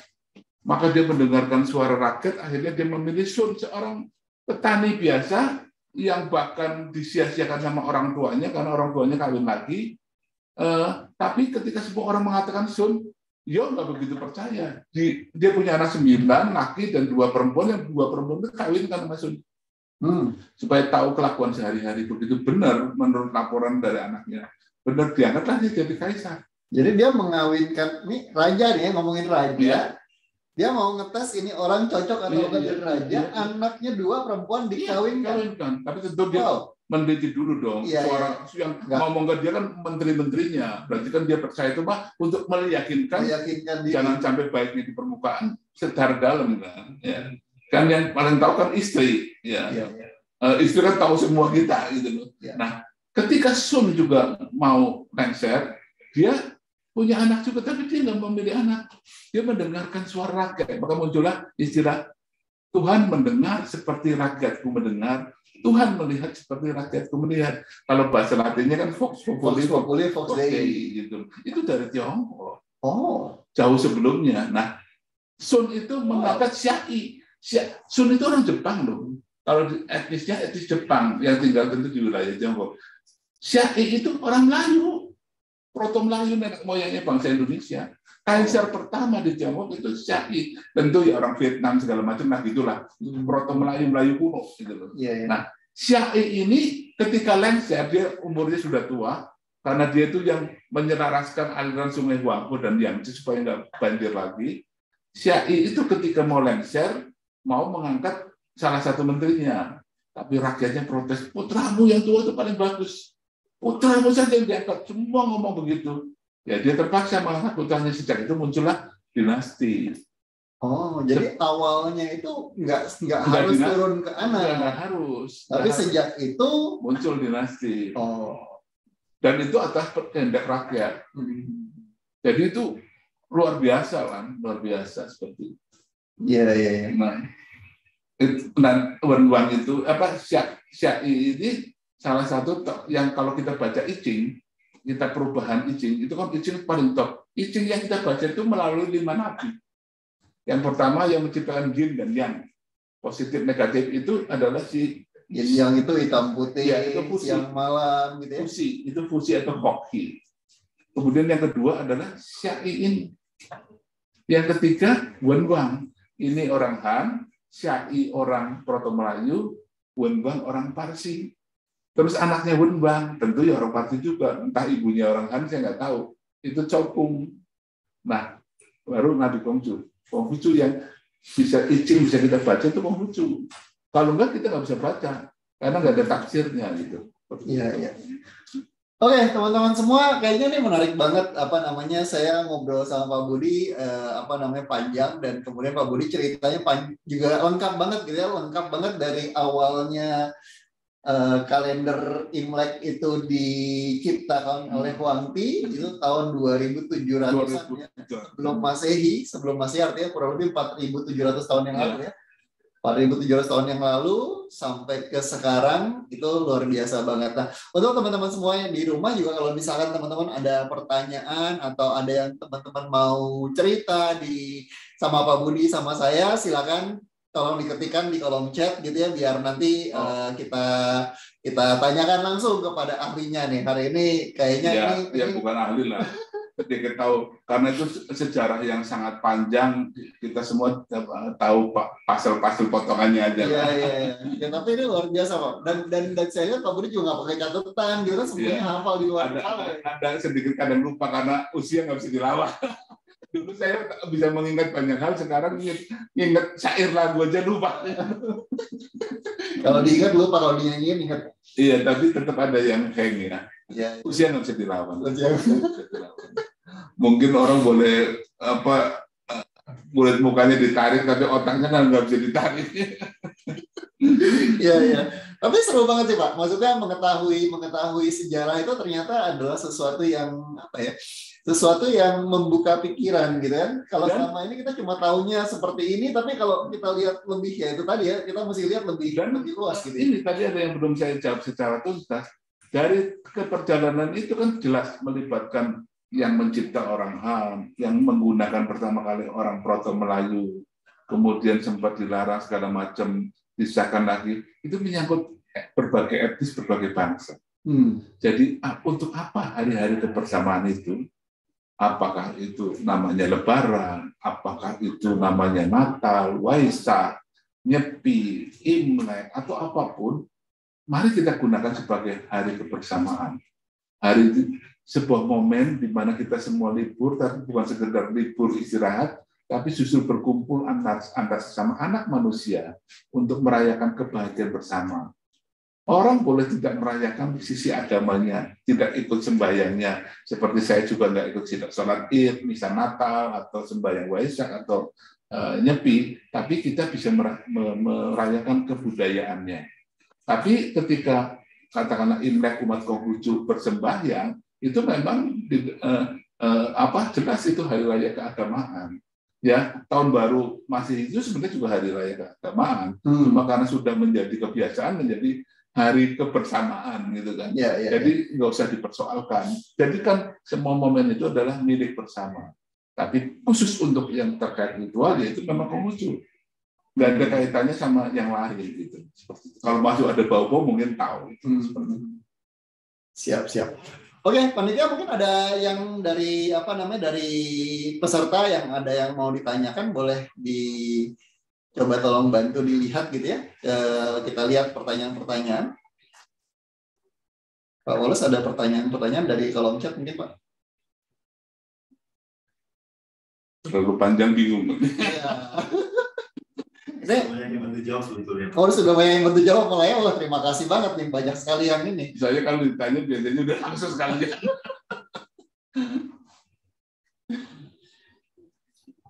Udah ini, kita lanjut aja ya. Kita ngobrol-ngobrol aja. Oke, teman-teman sekalian, kalau misalnya tetap masih ada yang mau ditanyakan, silakan di ini ya, silakan di ini.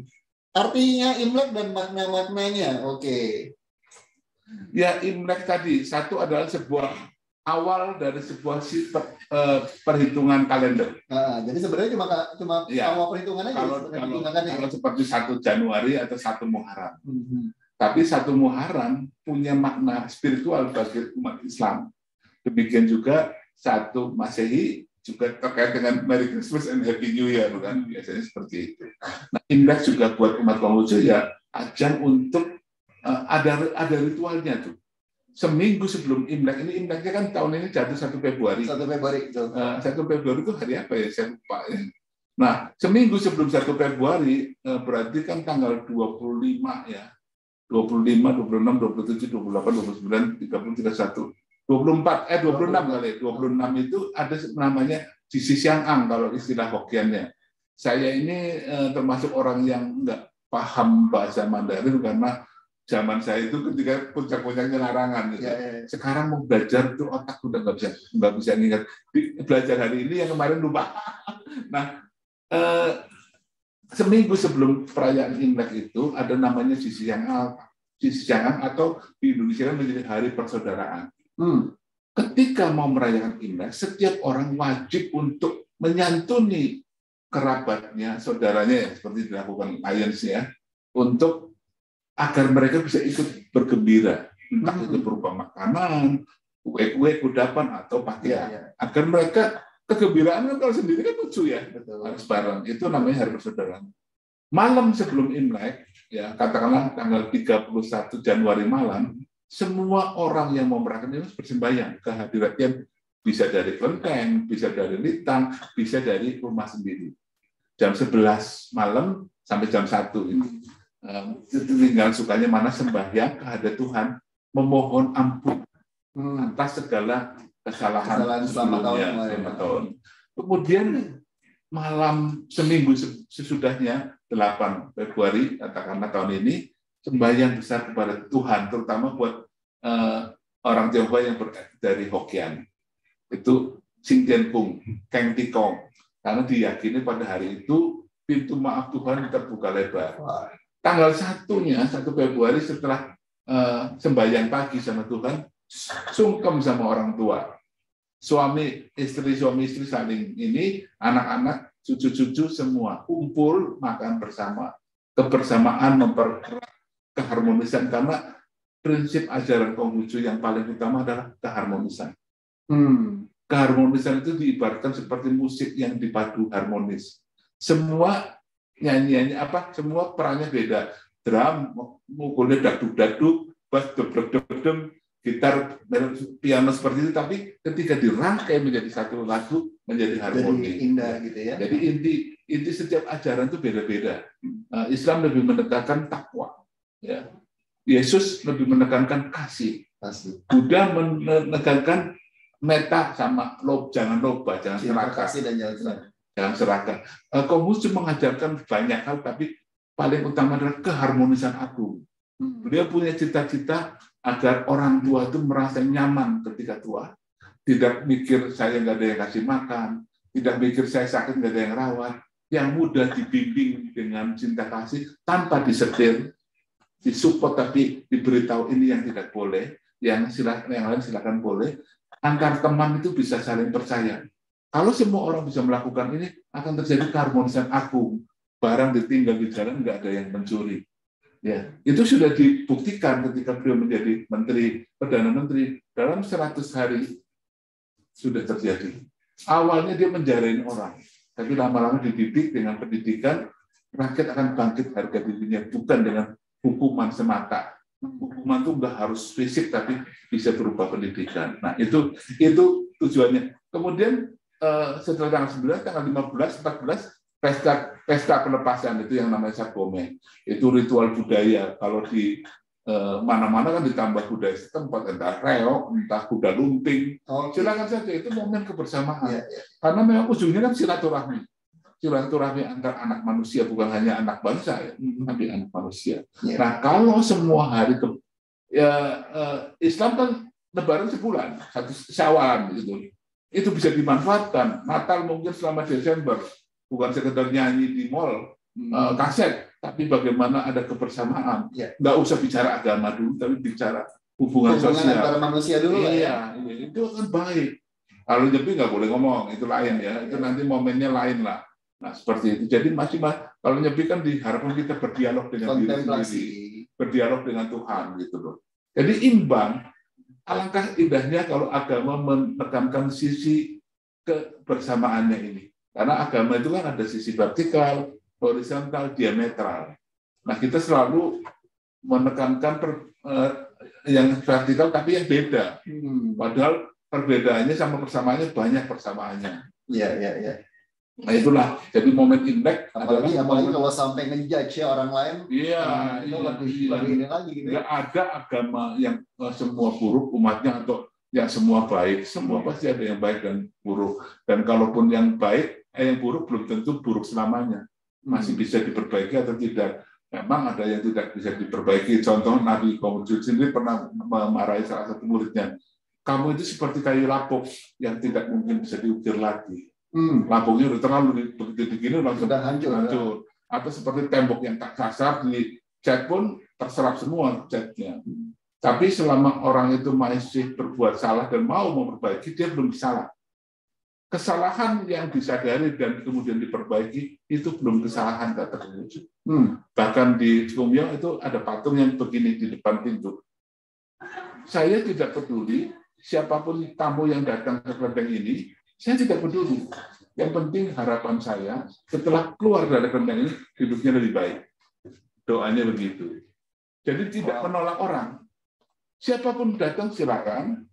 Kamu pergi ngapain pun saya tidak peduli. Tapi kami berharap ada perbaikan. Iya. Ya, ini kalau dengar ini saya jadi ingat sebuah cerita nih, Pak. Ya.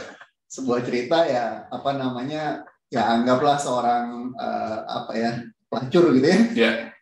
Jadi hidupnya dunia malam, terus kemudian dia melakukan itu karena tuntutan ekonomi, tapi kemudian dia sebenarnya dalam hati mau balik gitu ya. Tapi kemudian pada saat dia datang ke tempat ibadah ditolak, dijauhin. Baik oleh kepala tempat ibadahnya maupun oleh umat-umat yang lain gitu kan. Itu membuat dia jadi makin jauh kan untuk ini. Saya mau ini tapi ditolak gitu. Nah, itu sesuatu yang ini. Makanya kita jangan pedulikan lah. Itu orang masing-masing punya alasan. Selama dia ada niat baik, sadaran untuk berbaik, kita harus bantu. Bahkan ada seorang tokoh agama senior yang saya hormati dari non-Konghucu mengatakan, Pak Budi, tahu nggak? Di depan rumah ibadah saya ada komplek pelacuran. Nah, tiap hari para pelacur itu memandang kami. Mungkin di bayangan dia ingin menjadi orang yang baik. Tapi teman-teman saya melihat ke sana dengan kacamata berbeda. Nah, ceritanya setelah meninggal, yang masuk surga itu para pelacur itu. Karena berniat baik untuk menjadi rohaniwan yang hidup lurus. Sementara ini pengennya nafsu. Itu kontemplasi yang sangat baik seperti itu. Jadi jangan melihat Anda menjadi apa, tapi dengan Anda menjadi apa itu Anda berbuat apa, itu penting seperti itu. Iya, karena di masyarakat kan zaman sekarang apalagi yang begitu mudah untuk ngejudge gitu ya, untuk ngejudge orang lain sepertinya, tapi lupa untuk melihat diri sendiri juga. Kita takut berbuat salah, asal selama berbuat salah kemudian kita dengan sepenuh keyakinan memperbaiki. Ya, kadang-kadang kesalahan itu bisa kita sadari atau tidak kan, tapi kan ada momen kita untuk berpikir ulang. Ya, jadi tidak ada orang, bahkan Konghucu ditanya siapa orang baik itu? Apakah orang yang dicintai seluruh penduduk di kampung atau yang dibenci oleh seluruh penduduk di kampung? Dia menjawab keduanya belum cukup. Orang yang baik adalah orang yang dicintai oleh orang-orang yang baik dan dibenci orang-orang yang tidak baik. Contoh, saya jadi atasan masuk ke perusahaan, salah satunya ketemu Pak Indra. Pak Indra dulunya biasa korupsi. Ketika saya menegakkan, pasti ada kerjaan saya. Ya, jadi bukan berarti Anda betul-betul saya jadi orang tidak baik kan. Ya, tapi kalau misalkan Anda ternyata orang yang jujur, Anda setuju sama saya. Gitu. Jadi orang yang baik itu orang yang bukan populer 100%, tapi pasti ada yang benci. Meskipun persentasenya tentu banyak kan yang baik, yang mencintai kan. Tapi kalau di sebuah komunitas yang mencintai lebih sedikit, berarti kan bisa saja orang baik itu sedikit sekali, itu prihatin sekali gitu seperti itu. Karena kita tidak bisa memuaskan semua pihak. Iya, bisa semua pihak. Kalau ada orang yang dicintai semua orang, misalkan Bapak berseteru dengan salah satu orang, katakanlah sebut nama Andi. Saya ngomong sama Pak Andi jelek-jelekin Bapak, Pak Indra. Begitu saya sama Pak Indra jelek-jelekin Andi. Berarti kan saya dicintai semua orang. Tapi saya kan nggak benar gitu, seperti itu. Nah, masing-masing ini Pak, masing-masing daerah itu punya cara sendiri ya Pak. Untuk merayakan Imlek. Kayak contoh ada jeruk, ada kue lapis, ada kue panjang. Itu setiap negara pasti beda. Imlek ini kan umurnya tadi sudah dikatakan minimal 2573, tapi sebelumnya kan sudah ada. Itu kan sudah menjadi tradisi jadinya. Sisi agamanya sudah menjadi lupa. Nah, agama kalau sudah menjadi kebiasaan diulang kan akan menjadi tradisi. Dan tradisi itu kan kemudian masuk meresap menjadi budaya. Dan itu sebenarnya lebih baik. Kita ini masih dalam konteks kehidupan belajar mengenal agama. Tapi kalau agama sudah merasuk ke jiwa kita menjadi bagian dari habit kita, sudah nggak perlu mikir, nggak perlu mikir, sudah dilakukan. Dilakukan itu yang baik. Jadi kita nggak meninggikan labelnya, tapi meninggikan hakikatnya.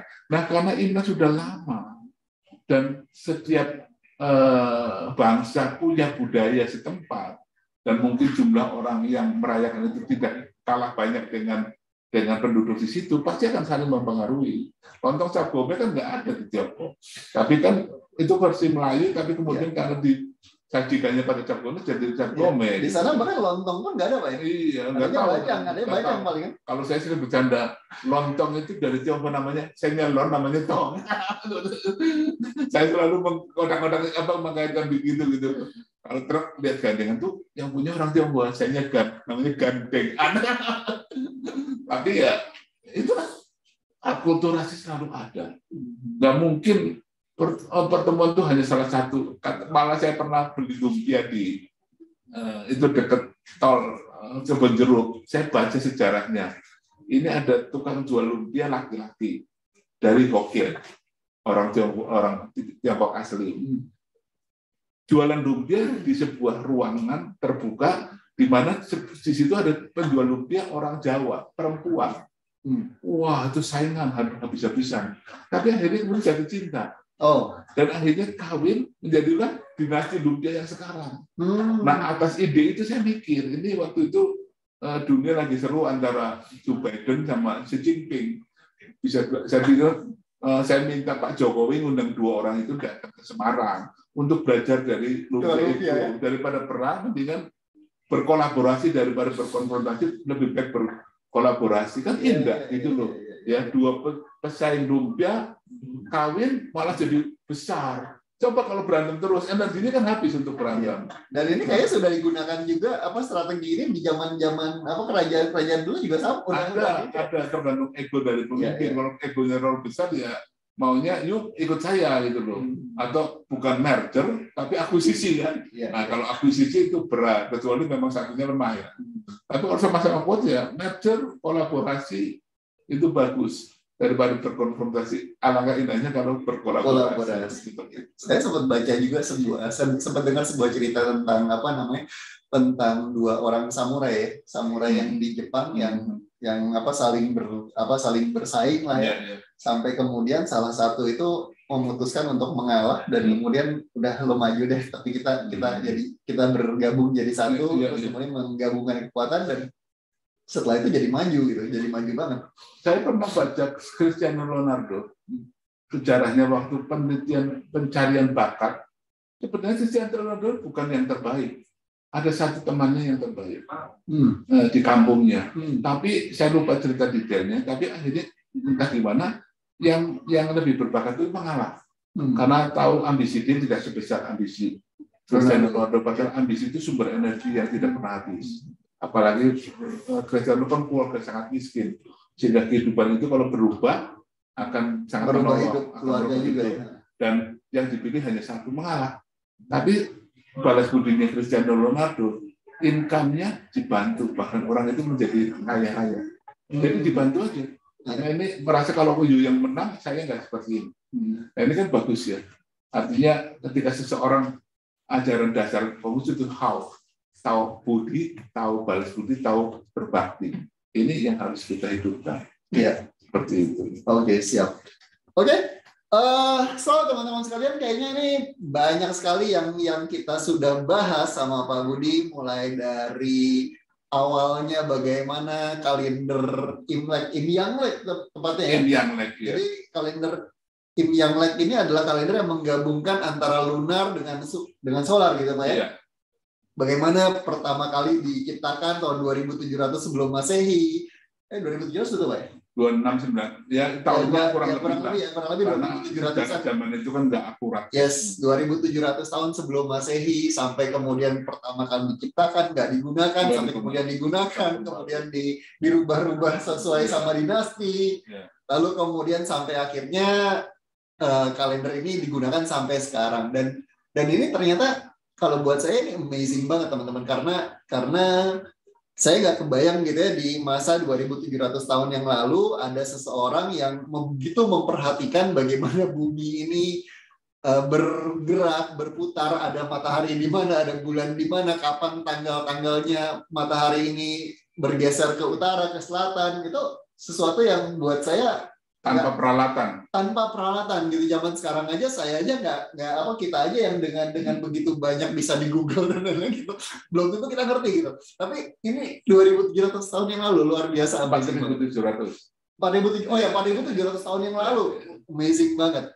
Dan tapi satu hal yang paling penting adalah terkait dengan Imlek ini sendiri adalah bagaimana kita menjaga keharmonisan gitu ya Pak ya. Harmonisan antara kita dengan nggak usah jauh-jauh ngomongin yang jauh, tapi kita ngomongin sama keluarga dulu gitu ya. Sama keluarga, sama orang tua, sama saudara-saudara, putra-putri, dan kemudian setelah itu sama keluarga besar, lalu kemudian sama mungkin tetangga gitu ya Pak ya. Mungkin sampai ke lingkungan sekitar. Ya, di dalam kitab warisan leluhur namanya kitab ajaran agung Tasye Taihak, itu dikatakan jika kita bermimpi untuk mengatur dunia, bermimpilah dulu mengatur negara. Sebelum mengatur negara, aturlah dulu masyarakat. Sebelum masyarakat, aturlah dulu keluarga. Sebelum mengatur keluarga, aturlah dulu diri sendiri. Yes. Kalau ingin menjadi, mulai dari yang kecil, seperti kalau kita melempar batu ke air, kan baru begitu. Yeah. Jadi semua itu harus ada orang yang bijaksana, itu orang yang tahu mana pangkal, mana ujung. Mana pangkal, mana ujung. Itulah orang yang bijaksana. Perjalanan 1000 li dimulai dari langkah pertama kata Lause. Kata Konghucu, perjalanan menuju jauh dimulai dari yang dekat. Perjalanan menuju tinggi dimulai dari yang rendah. Belajar terus setiap hari dan jangan patah. Dan yang namanya pertumbuhan seperti pohon. Bukan berarti tumbuh terus, plus terus tanpa minus. Pohon kan hari ini tumbuh, besok rantingnya patah. Artinya minus, daunnya rontok. tapi tetap tumbuh, sehingga secara overall keseluruhan Tetap tumbuh. meskipun ada begini-begini kan, seperti itu. Kadang-kadang orang yang nggak tahan itu ya begitu jatuh langsung nyungsep. Tapi kehebatan seseorang bukan karena dia berhasil, tapi karena mampu bangkit dari kegagalannya. Betul banget. Jadi orang sukses adalah orang yang bukanlah orang yang nggak pernah gagal, ya. Orang sukses adalah orang yang sering gagal, tapi dia bangkit kembali. Oke, luar biasa banget. Dan kemudian tadi kita juga sudah ngomongin juga tentang keharmonisan, tentang bagaimana kita merayakan bersama. Karena ya seperti Pak Budi tadi sempat sampaikan, tahun baru sebenarnya secara hari adalah hari yang sama dengan hari yang lain. Iya, tapi ada sesuatu yang baru yang harus kita ciptakan, yaitu adalah apa? Kita sendiri bisa jadi lebih baik gitu ya Pak ya. Ya misalkan gini lah, nanti 2 Februari ya, 2 bulan 2 tahun 22. Ya. Itu tahun yang hanya sekali terjadi seumur hidup. Ya semua tahun dari yang balik, semua tahun, semua hari itu semua hari adalah sekali dan seumur hidup. Ya. Orang kan aneh kadang-kadang, tanggal ini sekarang berapa nih? 15 Januari 2022, yang nggak pernah terulang kembali. Orang kadang-kadang bingung saya. Ya, oke. So, saya rasa kita sudah sampai pada penghujung acara webinar kita hari ini. Mudah-mudahan dari apa yang kita obrolin sama Pak Budi hari ini selama 1,5 jam barusan ini bisa memberikan suatu insight gitu ya untuk teman-teman semua. Mungkin masing-masing juga kita punya pemahaman yang berbeda gitu ya, dan kita bisa belajar sesuatu dari obrolan ini, dan kita bisa memutuskan di tahun depan kita akan jadi pribadi yang seperti apa. Kita akan fokuskan kemana, mulai dari yang dekat-dekat dulu, karena yang tinggi mulai dari yang rendah, yang jauh mulai dari yang dekat. Dan saya Indra Hadi Wijaya bersama Pak Budi Tanuwibowo hari ini mengucapkan selamat tahun baru Imlek untuk teman-teman semua. Ya, Kung Hesinsi Wan Serui. Artinya Pak? Selamat tahun baru, berlaksa persoalan, semoga bisa kita atasi. Mantap. Jadi nggak harus atas itu yang terkait dengan kesejahteraan, tapi keseluruhan. Keseluruhan ya. Kung Hesinsi, selamat tahun baru. Semoga Wan Serui semua berjuta persoalan, berlaksa persoalan bisa kita dibereskan. Ya. Oke. Siap, kalau gitu kita kembalikan kepada MC kondang kita, Cici Sally. Super kondang ya. Super kondang. Yes. Nggak ada yang tanya ya.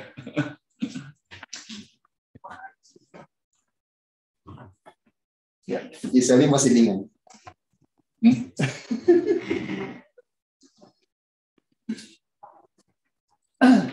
Tuh, ada Devi.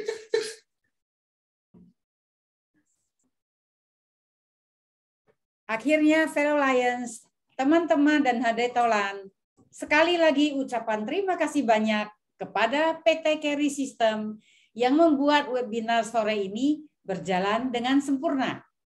Kepada narasumber, Bapak Budi Santoso Tanuwibowo, kepada moderator Indra Hadi Wijaya, dan tentunya kepada semua audiens.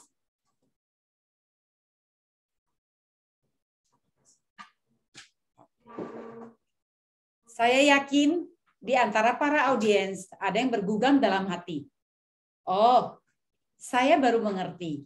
Atau juga ada yang mengatakan, saya lupa, tetapi saya diingatkan kembali dengan paparan sejarah dan informasi dari narasumber. Sekedar info, kami dari panitia menyediakan 8 buah door prize yang akan diberikan kepada semua audiens pada sore ini. Pemilihannya akan dilakukan segera.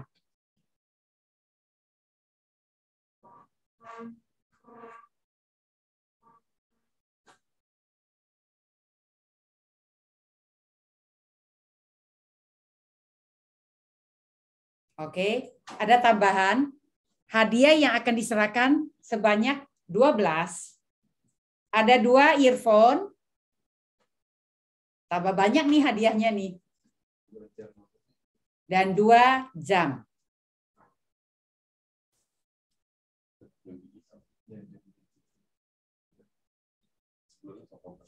Ya. Akhir kata, sebagai pengingat untuk menyambut Imlek 2573, kami dari Kepanitiaan Imlek Distrik 307A1 pada tanggal 22 Januari 2022 akan mengadakan bakti sosial ke-10 wihara yang tersebar di Tangerang, Banten. Sebanyak 1.500 paket akan diberikan. Total paket yang akan diberikan di distrik 307A1 adalah 1.800. Kemudian perayaan Imlek akan diadakan pada tanggal 12 Februari 2022 di Eka Ria Restoran. Bagi fellow Lions dan teman-teman yang masih ingin memesan meja, masih ada 2 meja yang available dan bisa segera melunasinya. Bisa menghubungi panitia ataupun saya. Sebelum acara berakhir, kita akan mengadakan foto bersama. Siapa yang akan foto bersama? Sebentar ya.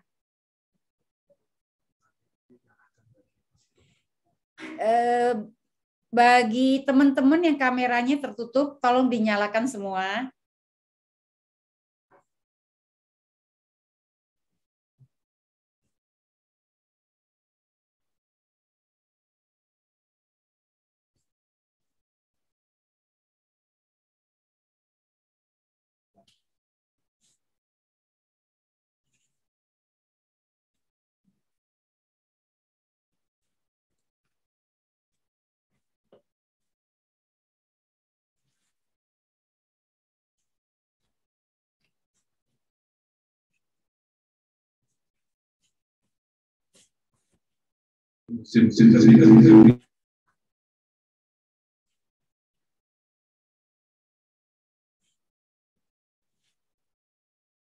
Ini adalah contoh door prize dari sponsor batik Riana Kusuma.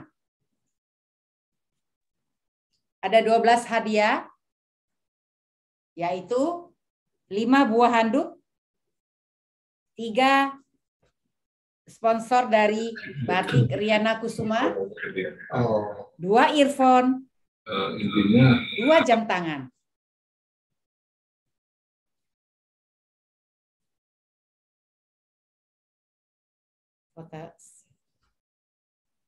Ayo mari kita mulai untuk dapat handuk, 5 handuk. Ayo kita mulai ya. 1, 2, 3. Stop.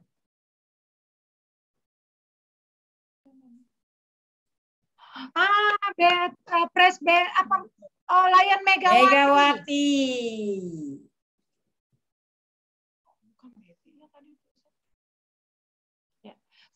Yang kedua.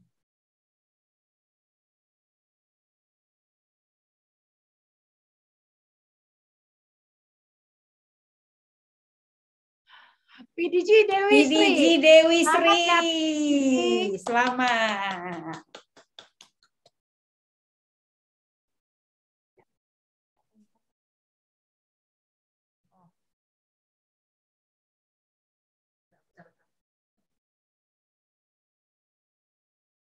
Nggak kebagian. Yang ketiga, Dian. Selamat Dian.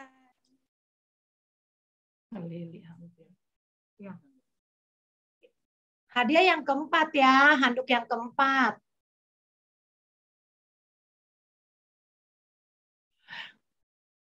KW Edinata. Selamat KW Edi. Yang kelima. Terakhir ya handuknya ini.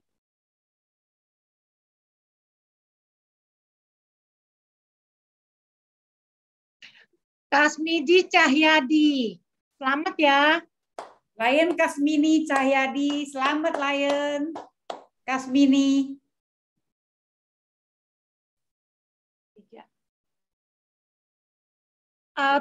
Sekarang kita muter untuk 3 batik ya. Dari batik Riana Kusuma.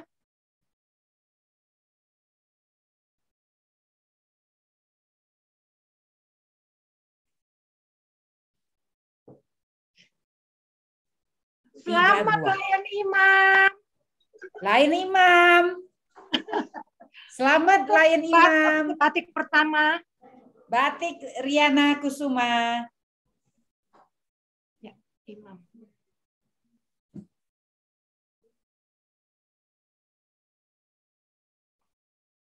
Yang kedua Jennifer Cynthia. Selamat Lion Jennifer Cynthia.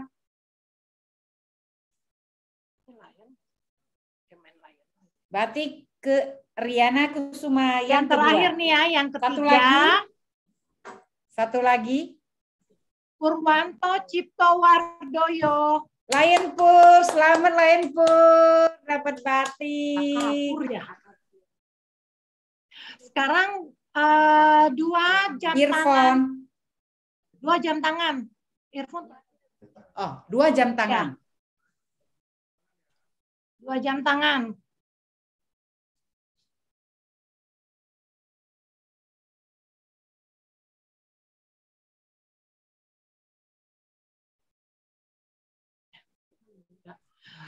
Selamat Lion Andi untuk Suhendi. Andi Suhendi. Jam tangan yang Satu kedua. lagi.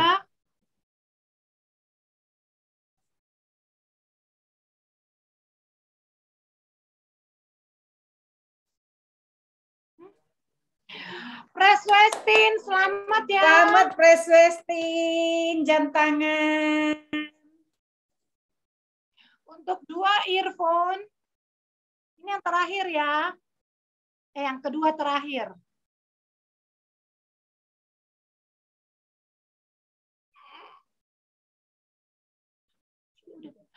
Selamat Pres Betty, selamat ya. Gading Semarang. Last one, the last one. Last one. Last one. Lucy udah dapat. Selamat Lion. Selamat Lucy. untuk Lion Adek Lucy. ya? Adek Lucy bukan? Oke, terima kasih, selamat ya untuk yang udah dapat door prize. Foto bersama, David. Kita lanjutkan foto bersama. Bagi fellow Lions dan semua audiens, tolong video zoom-nya, videonya dibuka. Kita foto bersama. Fellow Lions, ada 3 slide, jadi harap tetap on, karena tidak tahu di mana Anda berada. Untuk slide pertama, 1, 2, 3.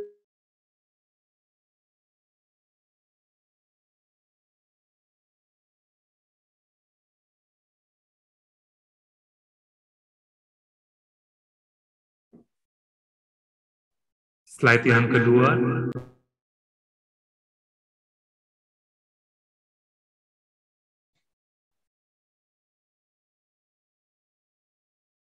Slide yang ketiga.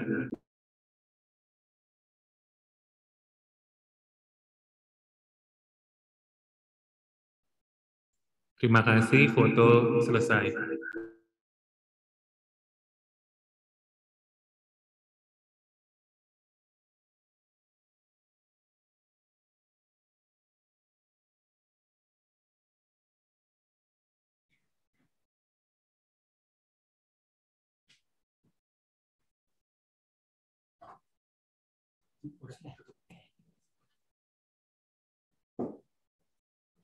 Izinkan akhirnya pada penghujung acara webinar sore ini, izinkan saya memberikan salam Imlek. 新年快乐，万事如意，身体健康，恭喜发财。Kami mohon pamit, sampai jumpa di dalam webinar berikutnya.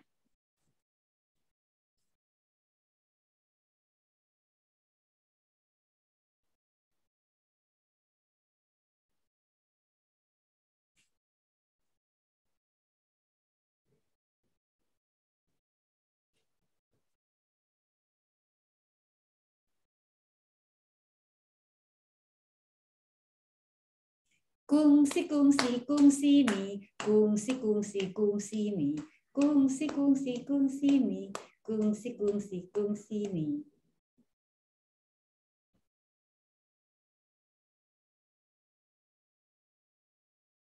恭喜恭喜，新年快乐！恭喜恭喜，新年快乐！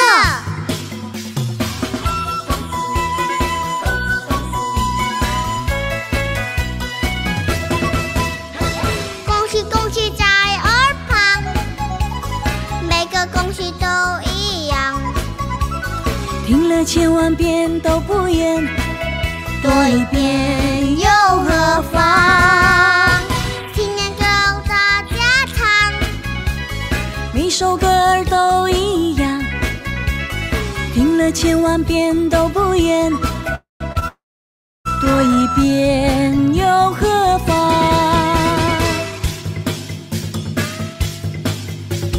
对人说恭喜呀，听了心舒爽。 你说恭喜呀，听了心舒畅。新的一年里呀，大家花齐上。新年快乐呀，国泰民安。新年快乐，新年快乐，大家呼呼乐无价。恭喜恭喜，新年快乐！恭喜恭喜。 新年快乐！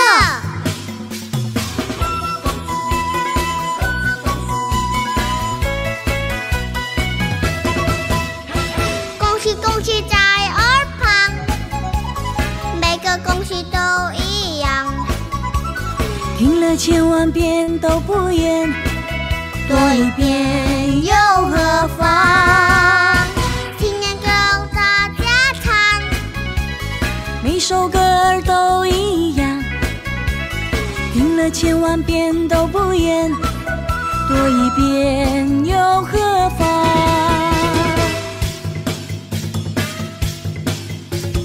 对人说恭喜呀，听了心舒爽。对你说恭喜呀，听了心舒畅。新的一年里呀，大家花齐上。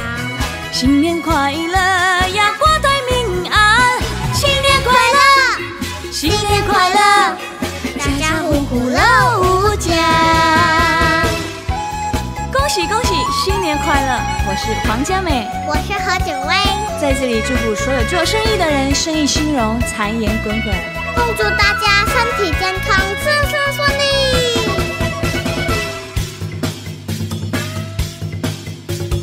对人说恭喜呀，听了心舒爽。对你说恭喜呀，听了心舒畅。新的一年里。 大家花齐上，新年快乐呀，国泰